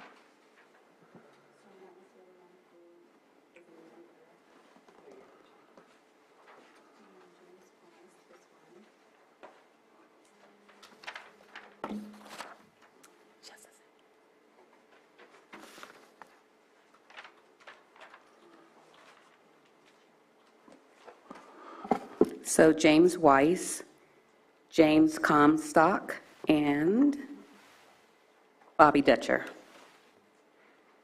So they have Farm Bureau on their application as one of the groups that they're a member of. But I think we'd be discrediting the Farm Bureau by picking somebody without their approval. And Seems to be Rebecca or who she delegates. right. For sure. I think we have a lot of applicants that have kind of crossed over the different designations. That makes it a little tricky. Go ahead, Supervisor Simon. My only question on that would be, obviously, when we were talking last time, we didn't have any folks from the tribal community. Now we have a tribal community member on the list, which I think is excellent. I hadn't heard a lot, but I'm glad that Bob Geary's name is on here. So we have a tribal representative. So with the Farm Bureau, and has there been any direct conversations with them of picking somebody or any? I don't have much interaction with the Farm Bureau, but I know there's, right, at least the agricultural board, someone from the Farm Bureau goes there. Was there any conversation, or has there been any conversation? No, I haven't had any, so I'm asking the rest. Yeah, when I had the conversation with Will, he didn't feel comfortable speaking for the Farm Bureau. And he wanted to let me know, like, hey, I have it on my application, but I'm not speaking for the Farm Bureau. I'm applying as an individual. So I think when we had the conversation on the very first day, my intention was to invite the executive director of the Farm Bureau, because that's the paid employee to represent the lobbying group. I had to check my email just to make sure. I didn't want to misrepresent, but I did get an email, and so did Director Darby, from Rebecca Harper, the executive director. I said, good afternoon. I was made aware that there is some confusion surrounding who the Lake County Farm Bureau's task force representative would be. As the executive director, I will be fulfilling that seat on behalf of Lake County Farm Bureau. If you have any questions or need anything from me, please do not hesitate to contact me. Okay. Oh, there it is. There you go. Okay. That takes care of that. Thank you. Thank you. All right. Okay. So we have one tribal member, so that is probably who's going to fill that seat. Yeah, that seems pretty simple. Yeah. Robert Geary. Then we have the Ag Commissioner, and we have the Farm Bureau. So those 3 seem done. So we need to figure out the Cannabis Alliance, and then there's 2 of them, right? The Cannabis Alliance, the Cannabis Industry, and the public seat. Okay. I know we have the application for the president of the Cannabis Jennifer Smith, Alliance, so I think that's probably the best person to hold that seat. For the Cannabis Alliance? I would be in agreement with that. For the Cannabis Alliance, that one? Jennifer. Okay, I agree. I'm fine with that if you're, I think that's a consensus.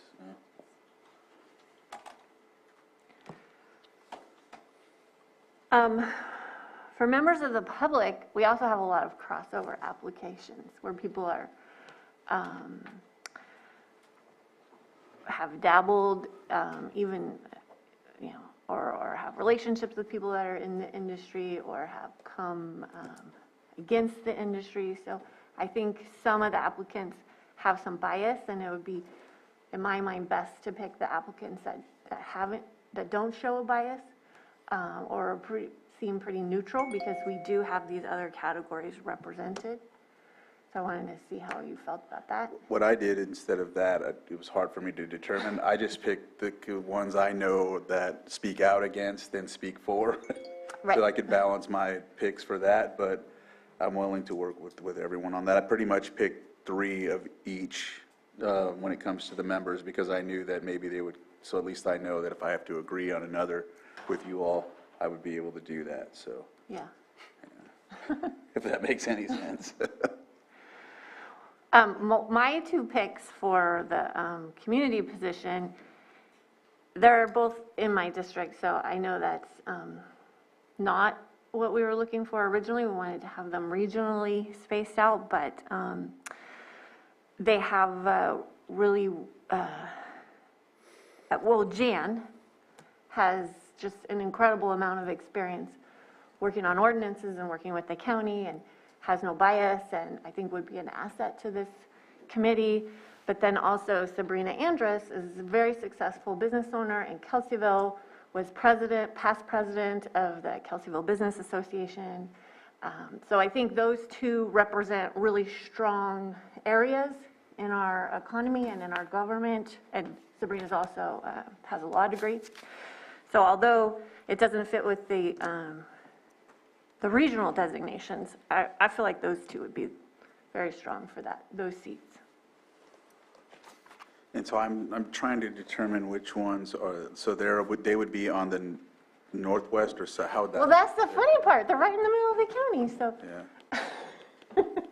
I don't know how Kelseyville, Yeah, Cobb 'cause I area don't- is designated. Yeah. Go ahead, Mary. Looking at our GIS system, we would look at address determination and see exactly where they would fall within Kelseyville. Okay, so Sabrina would be in Kelseyville and Jan would be in Cobb. Okay. But if you have other suggestions, I just felt those were the 2 strongest overall. I didn't know how to pick, so I just picked like from southwest to northwest, and I assumed I knew what that meant, but I don't know what that means. They were part of my picks when it came to that. I was thinking that they were part of this side, and then the other side, I had picked Dawn Van Pelt and Roberta Lyons on the other. I thought maybe they were on the other side of that. So, but I know that when it came to alternate picks, Sabrina was one of mine, and so was Jan. But I don't. Again, the outlay of where they're placed at, that was one of my concerns as well. So, again, the 2 that I had was Dawn and Sabrina. So I thought maybe, I mean, at least I know that you agree with that one in some instance. So, but on the other side, in the other area, Dawn came with a lot of recommendations from the community as well, of that area when it came to that. So.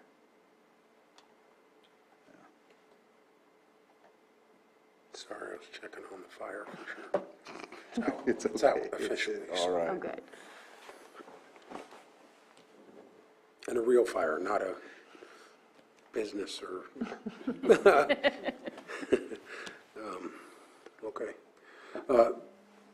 From my point of view, Jan Coppinger, I think, I got no problem with Jan going on, but she's always been open-minded, worked through the process, and a real deep thinker of, how to continue existing in this current environment. So Jan is good. And yeah, understanding the dynamics all the way around the lake. I know there's a bunch of District 1 and South County folks here, will kind of defer to, that delineation to get on the other side of the lake.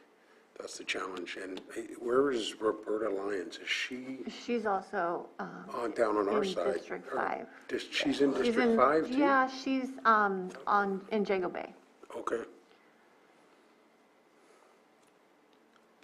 Is it with the chain? But I would be okay with that also. She's mine. She's in my district. No. Oh. Was she already in your district before redistricting? Yeah. Or- Gotcha. I wasn't That sure how side of far. it didn't change. The Jago Bay Lower Lake side didn't change. Gotcha.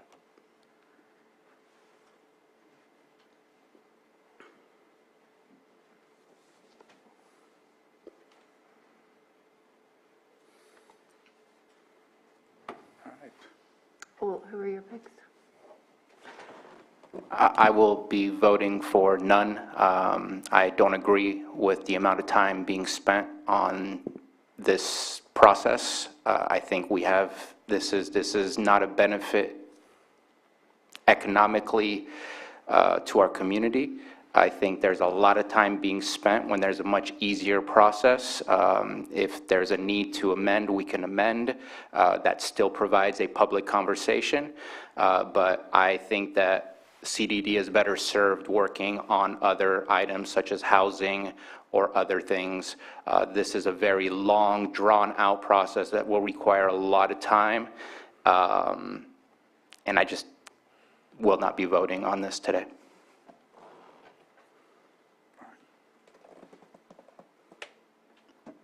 All right, so we do have basically similar votes when it comes to at least Ms. Andrus, right?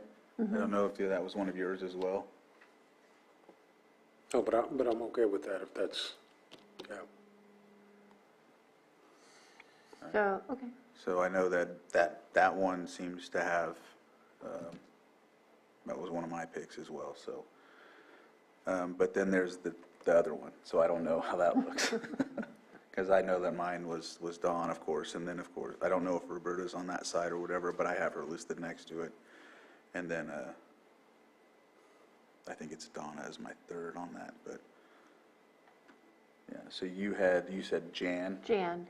And you said you were just amenable to some of the picks, or the one that was in your district? Yeah, well, obviously to work with you on that side of the lake over there, we don't have anything on the north side of the lake yet, so if you're recommending Dawn Van Peltwell for that side of the lake, then, because I don't know the addresses or where they're all at. Who else is on the north side? Who else is on that side of the lake? Northeast, he's in northeast. Northeast. He said it, I think, I don't know if that's right. Northeast, northwest, what, north? West would be, I'm thinking, see, I was looking at it from this. Northeast would be like Clear Lake Oaks, and northwest would be like Upper Lake, I don't know, in Lakeport. Not many people in the northeast, so yes, I would say clearly. Okay, all right.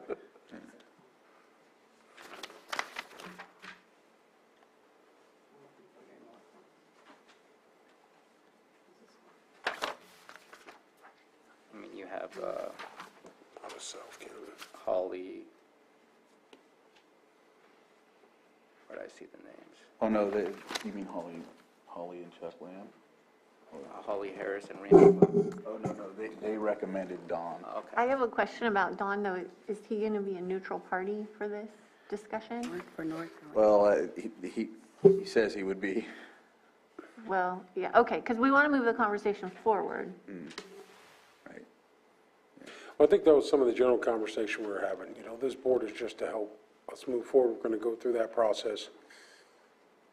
The debate on whether cannabis is here or not that should be over. It should be moving the process forward with the current ordinance we have in place and helping streamline that to take in community concerns and all through the board. So I think Mary did a good job of that. Thank you. When we started talking about that in the beginning, and I know it was reiterated at the board, of trying to move forward.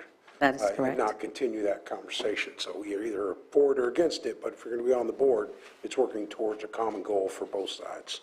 That is correct. So in terms of the North application, the addresses that I've received, one would be Don Van Pelt, William Weiss, Donna Makowitz, and Bobby Dutcher.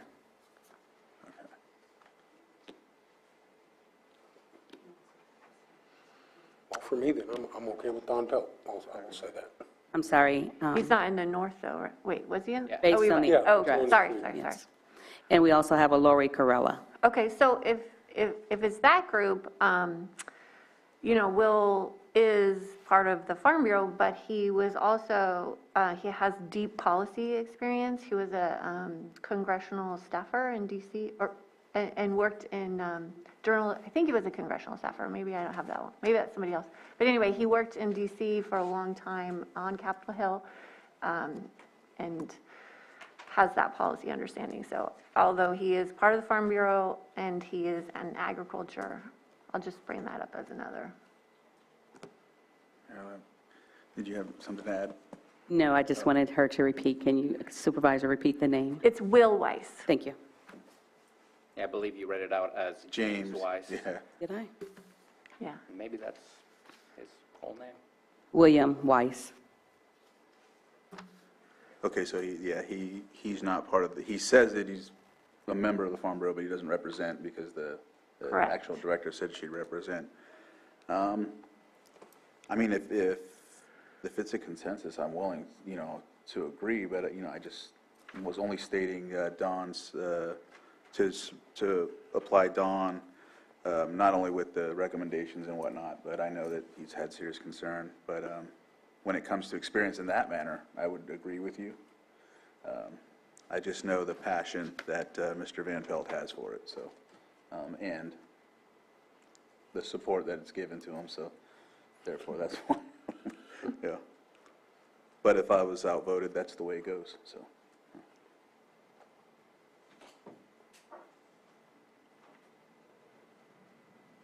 Thanks, I guess you guys are putting it on me then. I will go ahead and, yeah, that's what I'm here for, I guess. So, obviously, I made my point about Jan and heard conversations both about Don and Wade.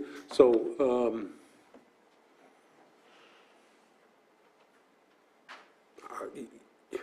make it a challenge. So, and these are the last two, huh? These are the last two appointments here? I believe we need the industry. Yeah, we have to do the industry. We need the industry, so, okay. So my recommendation then would be, after all the conversation and talking through things, would be Mr. William Weiss and Jan Coppinger. I can do that. I can do so too. Yeah, Okay. that'd be great. That's the case. And so we still need someone for the cannabis industry. So I can read off what I have so far. Okay. So I have Rebecca Harper for the Farm Bureau, Robert Gary for Tribal, the Ag Commissioner, Catherine Vanderwall, the Cannabis Alliance, Jennifer Smith,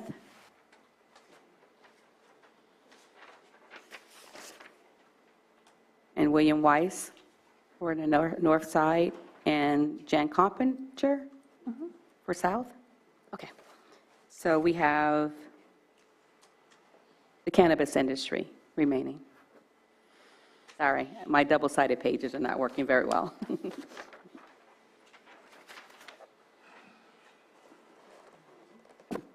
The cannabis industry is, You got Aaron McCarrick, Kristen Callahan, Autumn Carsey, Chris Jennings, yeah. James Comstock. I don't know about the others. So my two recommendations would be Autumn and Chris. Is it one or two? It's one, but those are the two people that I put forward.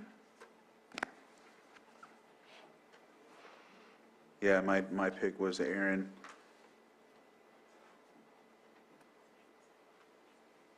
I think Erin would be really great, but she's also what's her position at? Oh, at Clear Lake?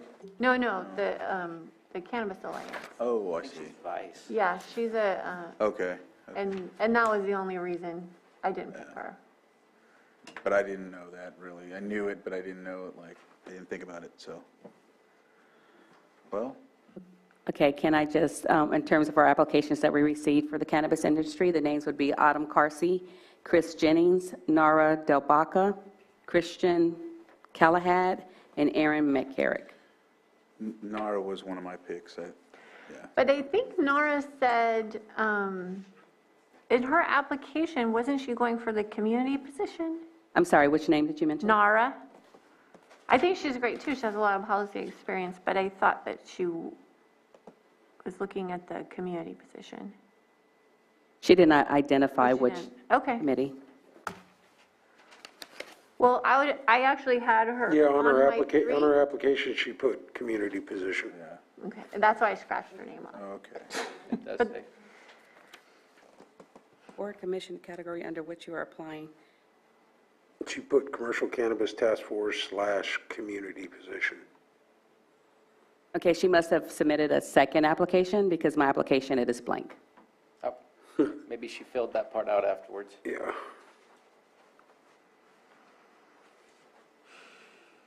I'm okay with Nara, though, even though how she filled I out her am too. application. Yeah, I am too. Okay. We good on that one? Or do you have another one? Because that would complete everything, right? But she is in the industry, right? Yeah, I think so. Well, Is she?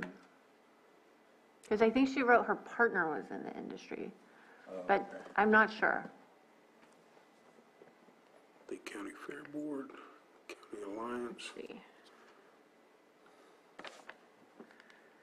Let's see.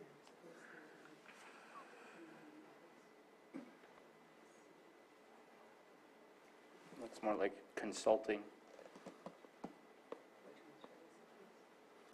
6 years in local, state, and cannabis policy. And then it does look like consulting, helping businesses and local government.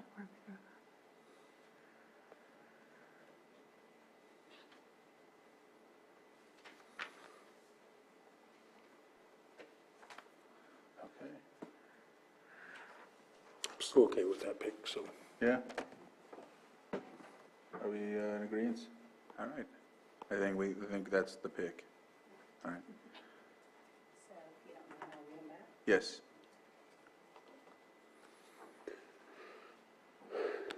Okay, so the 7 applications or names that you are appointing would be Rebecca Harper for the Farm Bureau, Robert Geary, Tribal Government, Agriculture Commissioner Catherine Vanderwall, the Cannabis Alliance, Jennifer Smith, Cannabis Industry, Nora Del Baca, the Community Northeast Northwest will be Will West, and Community Southeast Southwest will be Jan Compinger.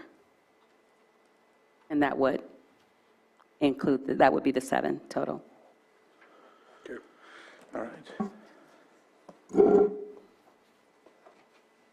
Let's see, is there anything else that we have to open it up for public here from here forward? So if there's anyone in the room that would like to comment, and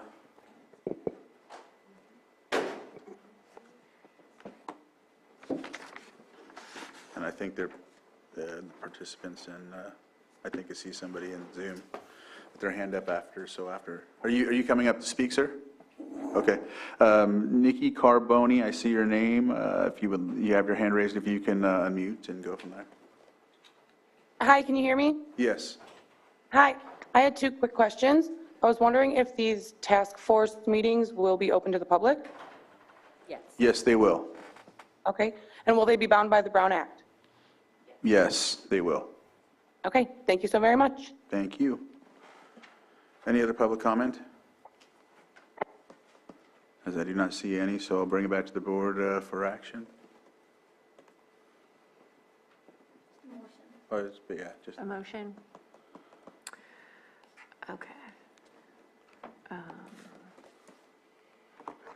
Yeah, thanks. Okay. Okay, Mr. Chair, I move that we appoint Rebecca Harper from the Farm Bureau. Oh, I'm sorry. I move that we make the following appointments for the Commercial Cannabis Ordinance Task Force. Rebecca Harper, Farm Bureau. Robert Geary, Tribal. Ag Commissioner, Catherine Vanderwall. Cannabis Alliance, Jennifer Smith. Cannabis Industry, Nara Del Baca. Community Member, Will Weiss, and Community Member, Jan Coppinger.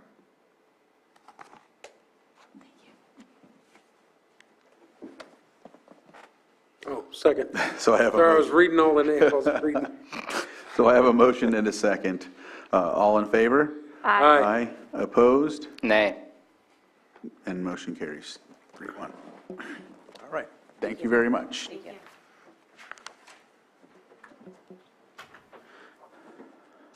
Okay. Next is, let's see, we got the 7.6. Consideration of travel reimbursement claim for expenditures outside the scope of the travel policy for Health Services Director Jonathan Portney in the amount of $723.90 for the EMSAAC conference held in San Diego, and authorize the auditor controller to process payment. I think this is, let's see, Jonathan, or Kathy, I see Kathy Saderlin on. Jonathan should be on too. Okay. Is he not? It's his item. I've seen his name. And Stephen Carter is available if you have any questions regarding the actual policy. Okay. I don't see his name on.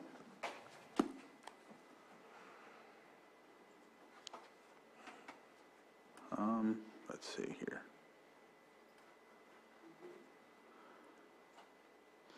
Yeah, I'm not seeing Jonathan on at the time. What I can do is, if someone wants to work on getting a hold of him, we can do calendars. I'm working on it. Briefly. Okay. No? I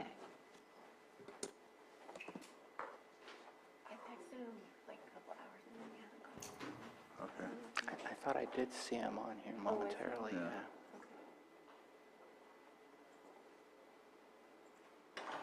So shall we do calendars while we wait then? Okay. So we will go ahead and conduct the calendars. Is there anyone that wants to start? Supervisor Sabatier. So nothing to report since I've been gone since the last meeting, other than quickly put in some meetings to try and have the conversation with Robinson Rancheria. Thank you again, Supervisor Crandall, for taking that lead and putting that together so quickly and multiple times, and keeping everybody up to date as well. Tomorrow, I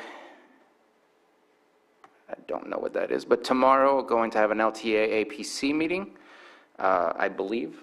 Yeah, it was canceled and then put back up for a couple, 2 or 3 items I think need to get addressed, as at least the email. And then, looks like I'm meeting with NCO later on. Following day, going to Judge's Breakfast, then Lake County Behavioral Health, MHSA, public hearing, and also meeting with some of our fire districts and hospitals to have a discussion about our ambulance medication approvals. We have a doctor who is retiring, and we need to figure out who's going to be signing off for our ambulance to have their medications. So looking forward to that meeting to see what kind of solutions can be brought, both to the EMCC and also possibly to individual groups to get those final approvals. Going to be joining another Lake County Housing Navigator meeting on Friday. And I just have not populated much since coming back from vacation. Meeting with our CAO on Monday and back here on Tuesday. Pretty quick. All right. Supervisor Pyska? Yeah, I was trying to find the email, but I wanted to let you all know that NCO and Tammy Alexei, they're hosting a workshop for how to become a fire-wise neighborhood or a fire-safe council. And I had the email pulled up, and now it is buried, and it is not showing up in my search. So I will send it out to all of you. If anybody has any constituents who are interested in this, here it is. Okay. July 14th, 1:30 p.m. at the NCO Lakeport Conference Room, 850 Lakeport Boulevard. This meeting is geared at those that are interested in obtaining information about fire-wise communities and fire-safe councils. The meeting will include information on what the difference is, tips on how to get started, and best practices for those who have been through the process. This is the next step after Canocti Fire Safe Council presentation. Does anybody want this email sent to them? Okay, I'll just do it right now.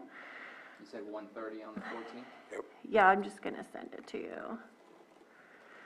Thank you. Yep, and that's, yeah, that's going to be a great resource. We have so many people that have been through the process and can do a lot of hand-holding. So the biggest announcement that we have that I know you already know, but I'm going to tell the public, is that we got the Cal OES Jumpstart Grant to fund a Chief Climate Resiliency Officer for 5 years out of our admin office, which is huge, and we are very excited about that. This evening, if I get home, there's a Cobb Farmers Market every Tuesday night from 4 to 6. And tomorrow morning, I have a meeting with a constituent, and then I have a NCO Building Homes, Building Lives meeting with, are you going? You're not, you don't respond to it. I see it on there. Okay.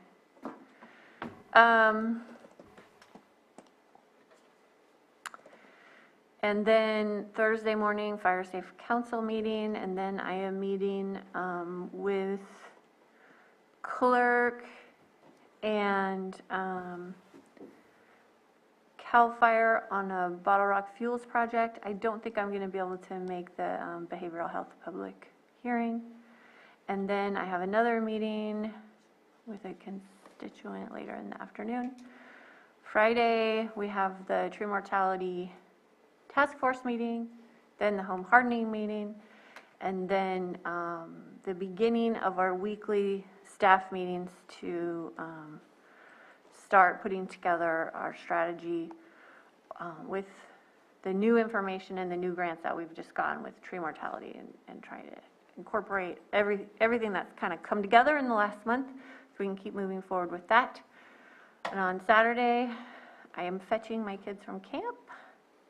There's an open mic at Pine Summit Pool. Sunday, I don't have anything. And Monday, I'll be here at 10 a.m. for the Jumpstart meeting where Cal OES is coming up here. So 6 applications were accepted in the state of California. Yes. And we were one of them. And so we're the first one to have this meeting, the very exciting kickoff meeting. So Supervisor Simon and I will be here to welcome the OES staff and to get to work on that project. So it looks like I'll have my Monday meeting with Susan pushed somewhere. And then CMAT reporting committee meeting, and then risk reduction authority. So it's the busy Monday. And then back here on the 19th. All right, thank you. Supervisor Simon. Just finished up today's board meeting. Don't have anything this evening at this point. Tomorrow morning, like I said, APC meeting. I think it's going to be a short one with Supervisor Sabatier. In the afternoon, I've got at least one constituent meeting. Going to go around and look at some stuff up on Western Mine Road and a couple of different properties up there for vegetation abatement and just general conversation with some community members on that road. Thursday morning, don't have anything in the morning, but in the evening I have the math meeting, Middletown Area Town Hall. Be exciting to give that information about our Jumpstart program, which is excellent. Friday morning is already pretty full. I know Susan, we were trying to meet at 9, but I think, is there any possibility we could do that at 8 a.m. or do you have something else? Yes, that works for me. Excellent. And then obviously you have the planning meeting, and then at 11:30, 12:30, we have the staff meeting. So we're doing those. And then on the 16th, don't have anything on for the 16th, 17th, and then back here Monday. Did you already send the invite? Just the invite for the 10 a.m. for the new CalES thing, just so I have it on there? Not yet. I'm going to be here, but just Yeah. please send me one if you would. I will as soon as I have- get a little bit more information. Yep, the CMAT reporting, and then the Risk Reduction Authority meeting in the afternoon. One thing I just want to talk about over the last couple weeks, I hope everybody enjoyed their vacations as you were, but I just would like to really thank our local fire departments, CAL FIRE, everything. We've had a lot of small fires that could have been bigger, and I think as we're learning, and having pre-positioned resources, which I know our fire districts work diligently to do, I just want to thank them for their hard work. I know we're early in this fire season, but even today as we sat here, things happen, and they're on them pretty quickly, so I want to thank them for that. And then also community members, because I know when these things happen and things break out, it's not just the first responders that get there, it's local farmers, workers, ranchers, just community members that jump on these things pretty quickly. And I know we've had a couple of instances of that where folks are already working it when resources got there. So I want to thank that. And then for the hard work over the past few years, it's been a big change with the new helicopter that we got to witness come in, Firehawk. The Firehawk, there you go. I forgot the name. Last year when it landed, myself and Supervisor Peisker were there, but it just increased the capacity for attacking these things. We went from 500 gallons to I think 1,000 gallons or something instantly, and just the ability to get that stuff on there is just excellent. And we all get constant phone calls on things that need to be done. Sometimes you get a complaint or something. It happened to me yesterday. I went out and got a call on an area that, should have been done, got there, and somebody had taken care of it. So I was able to reach back out and say, yeah, it was done. I don't know who did it, but it got done. So that's the most important thing when you're starting to get a lot of phone calls and stuff. So just want to say that. Please be diligent. If you see something, report it. The fire department as soon as you can, but I just want to thank all the agencies, and I know there's so many that are out there working to continue to just keep us safe. So that's it. That's all I have. Just a lot on my mind because they've just been popping up every day, and even during today's meeting. So Can I just follow up on that too? Please. Yes, and so South Lake Fire has the Operation Force Multiplier, which is giving community members the water tanks, water extinguishers, and the McLeods. And so last year, this was a grant, and they gave them all away, and on the way home, somebody put out a commercial vehicle fire because they had been trained with those tools. And between Middletown and Hidden Valley, they put that out. And so now they got another round of funding, and they've been giving those out to anybody who's interested and gets on their list in South Lake Fire District. So I went and got mine. I have mine in the back of my car with a pair of boots, because if you come across a fire and it's really small, you're the one that's going to make the difference. So just everybody staying vigilant. And with the small fire that we had in Club the other day, it was a whole bunch of volunteers that showed up with hoses and rakes and everything to get that under control before it got wild and while the resources were arriving. Thank you for that. Did you get yours? Did they give you the tools for your I got truck? the backpack thing that you fill with the water. That was my request. So it's a workout and There you to go. do that. McLeod is my favorite tool. Yeah. So I'll go ahead and do you mind briefly as I see Jonathan has come on. So tomorrow, agenda review. Then I know Thursday, I think pretty much I have a lot of people that I need to, there's a lot of perpetuating issues that have been going on for quite some time. I have to call these people and get some of these things ironed out or get them on a path or direction or something. So that's what I'll be doing tomorrow after that meeting. Thursday is the Lucerne Town Hall. It's usually at the castle, but we also have a Zoom link that will be available as well at 6 p.m. Ad hoc for Committee on Cannabis, which is Advisory Committee on Cannabis, which is RCRC. So that will be on Friday, Monday, meeting with CAO, and back here Tuesday for the Board of Supervisors. And that concludes my calendar. And with that, we'll close calendars. And I see Jonathan's on, so I'll go back to item 7.6. And so, Jonathan, I think you're unmuted. So if you, we already read off the item earlier and kind of went on to what that's about. So if you wanted to start out and give us some insight, we'll go ahead and open the floor to you. Great. Hello, Supervisor. Sorry for the technological difficulties. It seems like the phone is working, but the Zoom is not. Am I coming through clear? Yep. Yes, we hear you well. Wonderful. Good afternoon. So there was a conference, MSAC, and it is the Emergency Medical Services Association gathering. And it was a multidiscipline, multi-county, and the idea of the conference was to come together as LEMSA, first responder, and disaster response cohorts, and brainstorm, plan, and prepare for the upcoming seasons. So I was late registration, very late registration, because I was encouraged by some peers as we were developing the IRP and other aspects of emergency response through our MOOC to register and attend. So I think I registered, maybe 2 days, 3 days before, and fortunately, there was space, but the space available was limited. So I booked what I could find. What I did do, understanding that the price was somewhat inflated, I believe, because of the limited space, I did end up covering all my ground transport and food. And so that's where we're at, and I enjoyed it, learned a lot, got a lot of information, a lot of contacts, and I hopefully look forward to next year's conference. All right. Thank you for that. And it looks like we have Kathy Sederlin's hand up. We'll go ahead and, if you can unmute, and we'll go ahead and give the floor to you. Hi, thank you, Board. Hopefully you can hear me. We can hear you. Yep.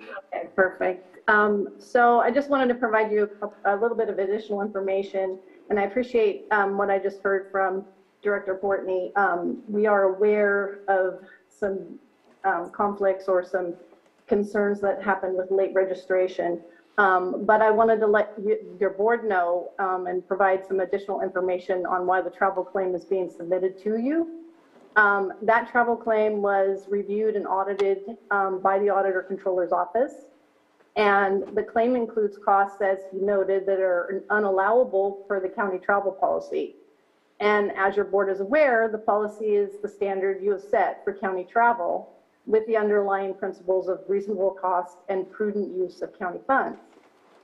So the travel claim was audited to the standards of the county travel policy, and the disallowed costs include discretionary personal choice, non-essential costs, as well as lodging rate that was more than double the conference rate.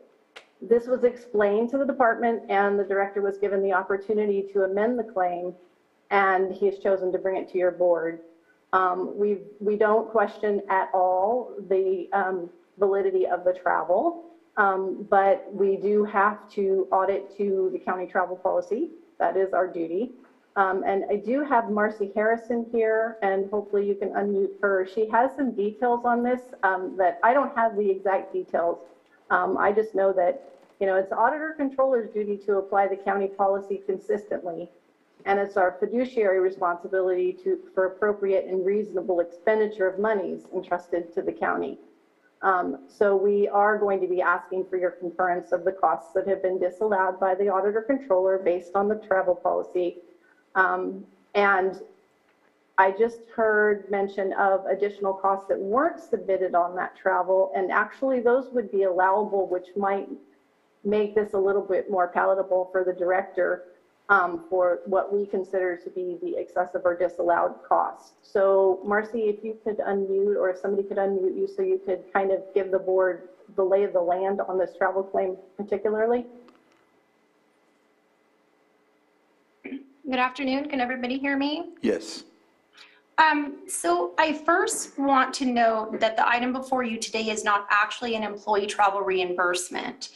These charges were placed on Mr. Portney's county Cal card.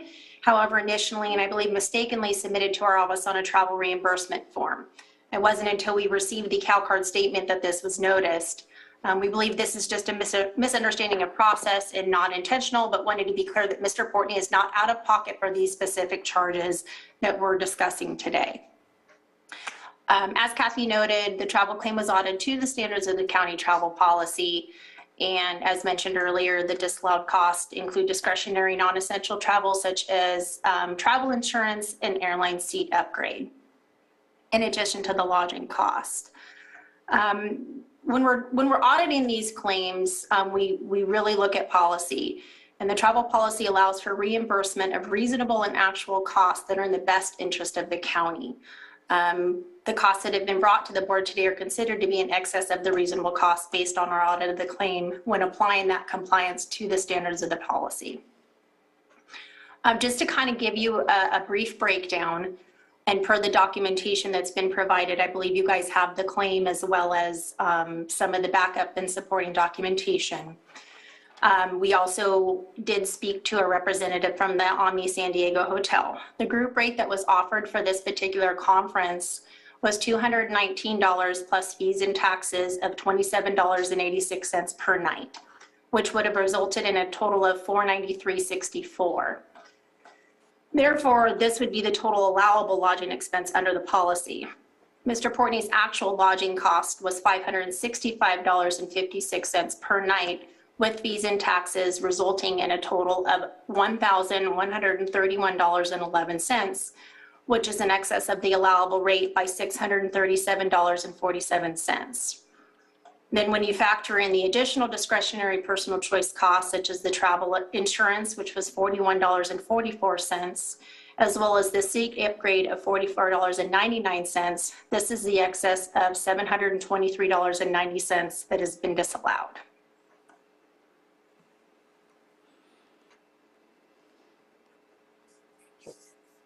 So Jonathan here, and when this was brought to my attention, I was like, okay, cool. Wrong form was filled out. I actually had a representative fill it out for me, but I thought it was the right form. So first, apologize about that, and then secondly, I'm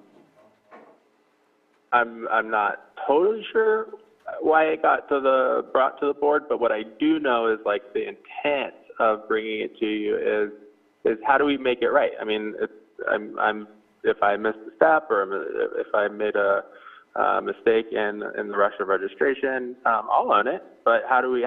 My point and my mission is how do we move forward so that everyone is comfortable and we can learn. I can learn from this and check all the boxes. I'm complete. Thank you, Jonathan. I think Kathy or Marcy, you said something along the lines of some other charges that can make this more palatable or something like that? Ground travel expense. Yeah, the mileage. Yeah, okay. So yeah, this is Kathy. Director Portney mentioned that he had some additional costs related to this travel that he did not submit to the county. So if those are eligible costs, then he could certainly submit those, and those would then be included in this claim. Again, we need to make it clear that Director Portney, these costs have already been paid for by the county, and what we are requesting, correct. And to be clear, is that those costs that we've determined are not for the travel policy should be reimbursed to the county. But that could be offset by any additional costs Director Portney may have incurred. Okay, thank you for that. I've seen a pen up, but then it got put down. But Supervisor Sabatier? So I appreciate that you went to this conference. I think we need to be up to date on everything that's being discussed statewide. These are good places to network, good places to get informed. I will admit that I've unfortunately have done late registration before, not something that I'm happy about, but it does happen. So I don't have a problem with that. Definitely see that there was an insurance plan put on the trip that says not allowed. That's $41.44. I see an upgrade to a seat that was also $44.99 that says not allowed. So now we're in kind of in the $85, $86 range, and then it's the basically the room. It's happened definitely in the past that the rooms do fill up quickly, especially conferences bring in quite a lot of people. I do see that in the policy there is a possibility of approval by the CAO, pre-approval by the CAO for an extra $175, I believe it is, per night. And I'm just kind of looking to see using this as a learning tool for better understanding on how to move things forward. If we can look at that $175 per night, it doesn't quite reach the $448.04. And then maybe with the mileage being submitted and tracked, that we can reduce that, and that way in the future we have a better understanding of how things work and things like that, because it could have been something that was submitted, probably unbeknownst to Director Portney, unbeknownst to me at this moment in time until I was reading through the policy. I was not aware of that. So just kind of looking at our CAO, if that's something that we could do retroactively, or how the board feels about that. I see Marcy has her hand up, so we'll go ahead and Marcy, go ahead, unmute. Bruno, thank you for bringing up that section of the policy. I did want to clarify that it's not an additional $175 per night. So section 4.1C states that lodging expenses in excess of the allowable $175 would receive prior approval. I guess the question at hand right now is that, and that prior approval is waived if the lodging is at the location where the conference is being held. So you can see where it could be interpreted that possibly there was an approval needed. But the question here is that there was a room rate offered of $219 that was not applied. So that's kind of where this comes into the disallowance of the policy, because in addition to the excess allowable rate, there was a group rate, and then that further exceeded that with no approval. I appreciate the clarification. I'm rereading it now, and yes, that is the way it reads. So I just read that through quickly. Appreciate the clarification.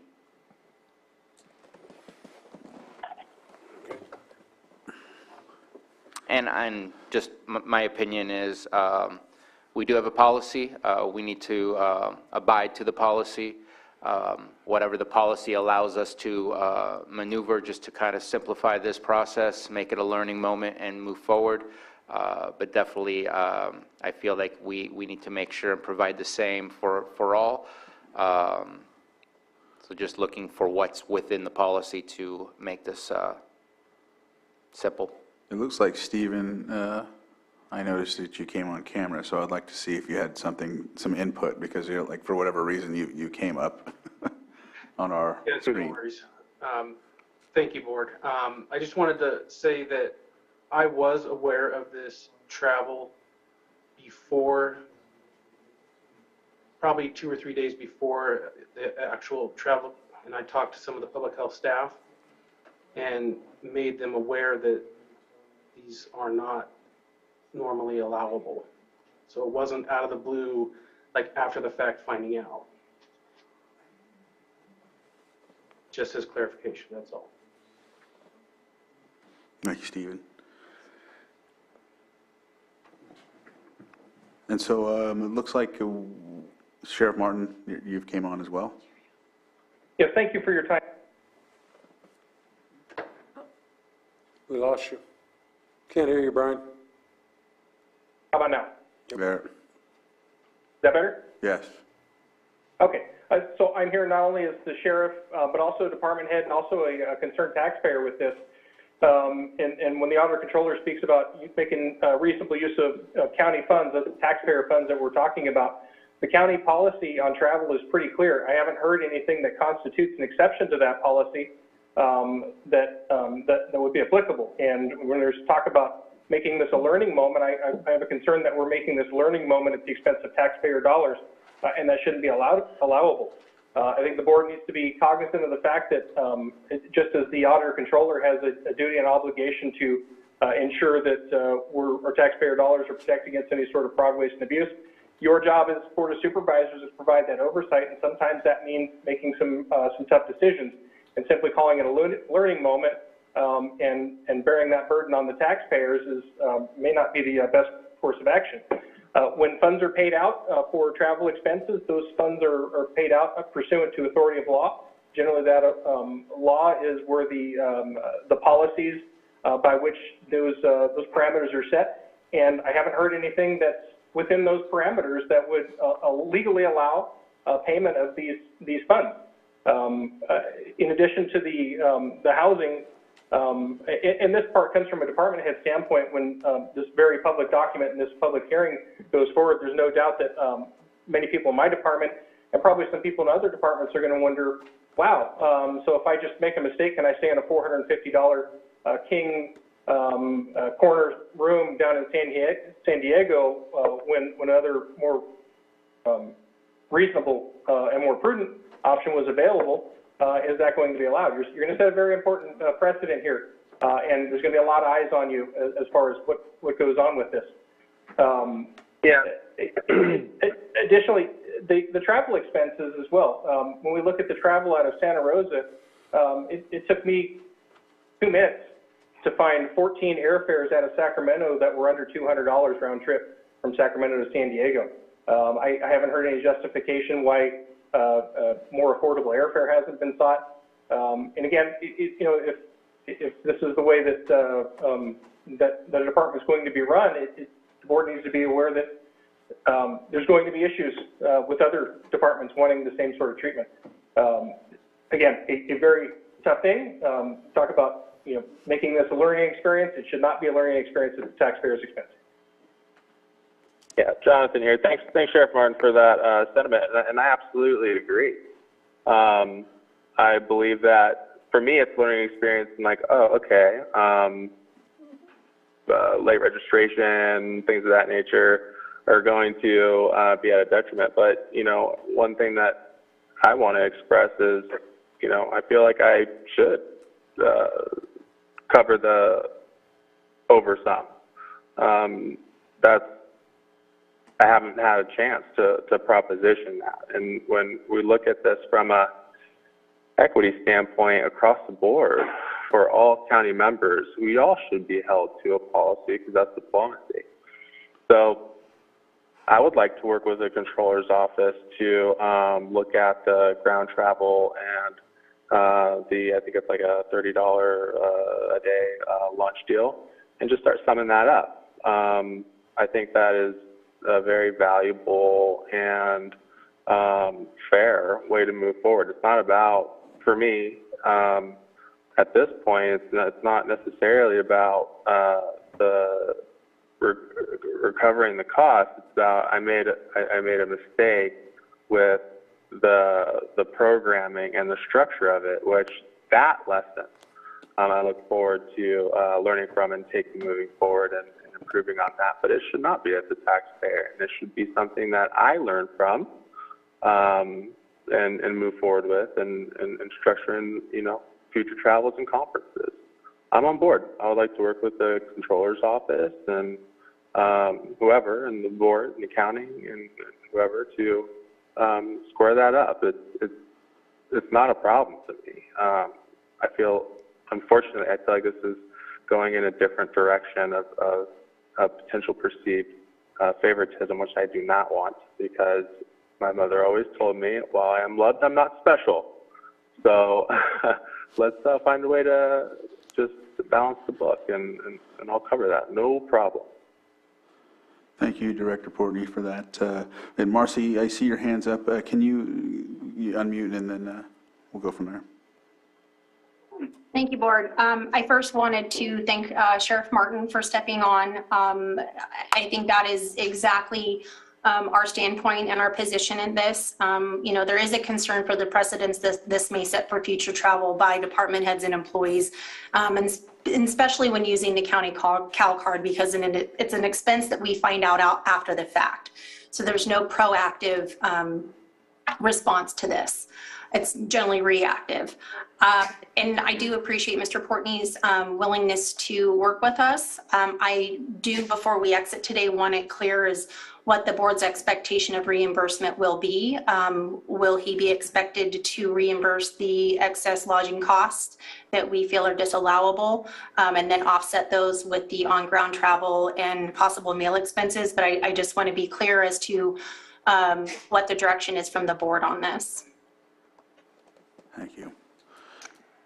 All right, Supervisor Pyska. Yeah, I don't think that we were ever going to not follow the policy on this. So I think having Director Portney submit his additional expenses and have them added against what's owed, I think he's agreeable to that. That's what we should do. We have the policy for a reason. And I think we'll just go with that. I don't see any other way. Thank you. Supervisor Simon, I see you grabbing your pen, so I'll let you go. Yeah. You know, the same way, we have the policy for a reason, so it makes it easy. Everybody's treated the same, move through the process. We're diligent with county tax dollars and moving that through. So appreciate everybody getting on. It does seem like it's, you know, a little adversarial, but I myself was never considering. I saw it on the agenda. Okay, let's have the conversation, but it's pretty simple. We have that policy to make it very clear. And so I'm in complete support of it. And, you know, the only reason, for me, any conversation about what's allowable and what isn't allowable, that didn't come from the board. It was a conversation of Director Portner saying, I had some stuff I didn't turn into claim, and then I heard the auditor controller say, oh, well, some of those may be deductible in some way or another. So I would really be looking direction from the auditor controller, what is allowable or not. So it seems like it's almost, this agenda item would have to come back and say, well, this is what we worked out, that's how it was done, unless you guys have recommendations today. But myself would just be following the policy to be followed. It needs to be reimbursed. And at the point of the beginning of the conversation was, you know, can't go back after the fact and try and fix things. You know, just the amount owed is the amount owed. And going forward, it is a teachable moment, as you said, to learn, okay, know that policy, understand what needs to be done, and follow through with it. So, you know, but from my point of view, yeah, I was going to go with the auditor controller. Yeah, I love the fact that at least yearly we're standing in here and getting awards for being a very diligent county and making sure that we track every dollar and every dime. You know, and I know that comes here, you know, like I said, at least a few times I've been on the board that I'm standing here. So I want to make sure that we continue on that path and follow the policy. So those are my thoughts on it. Kathy, I see your hand up. Yes, thank you, Board. And I appreciate all the additional information that has been provided. And this is new. Some of this information is new to us. So I'm happy to work with Director Portney and apply the county travel policy as it's written and come up with hopefully a workable solution for all of us. CEO.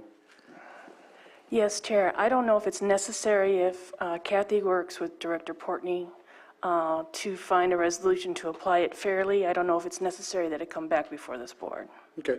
Yeah, I'm fine with that direction as well. Ms. Grant, did you have anything to add? No.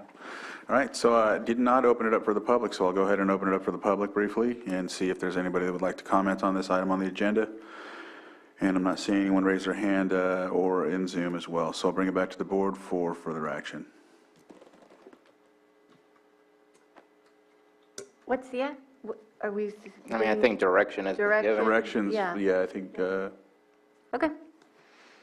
We're good. Oh, we're good? Sounds good. Okay. All right, thank you very much, Director Portney. And thank you. Yeah, no, thank you. Yeah, so this won't have to come back to the board. You'll go ahead and work with the department, the auditor department and control department, and go from there.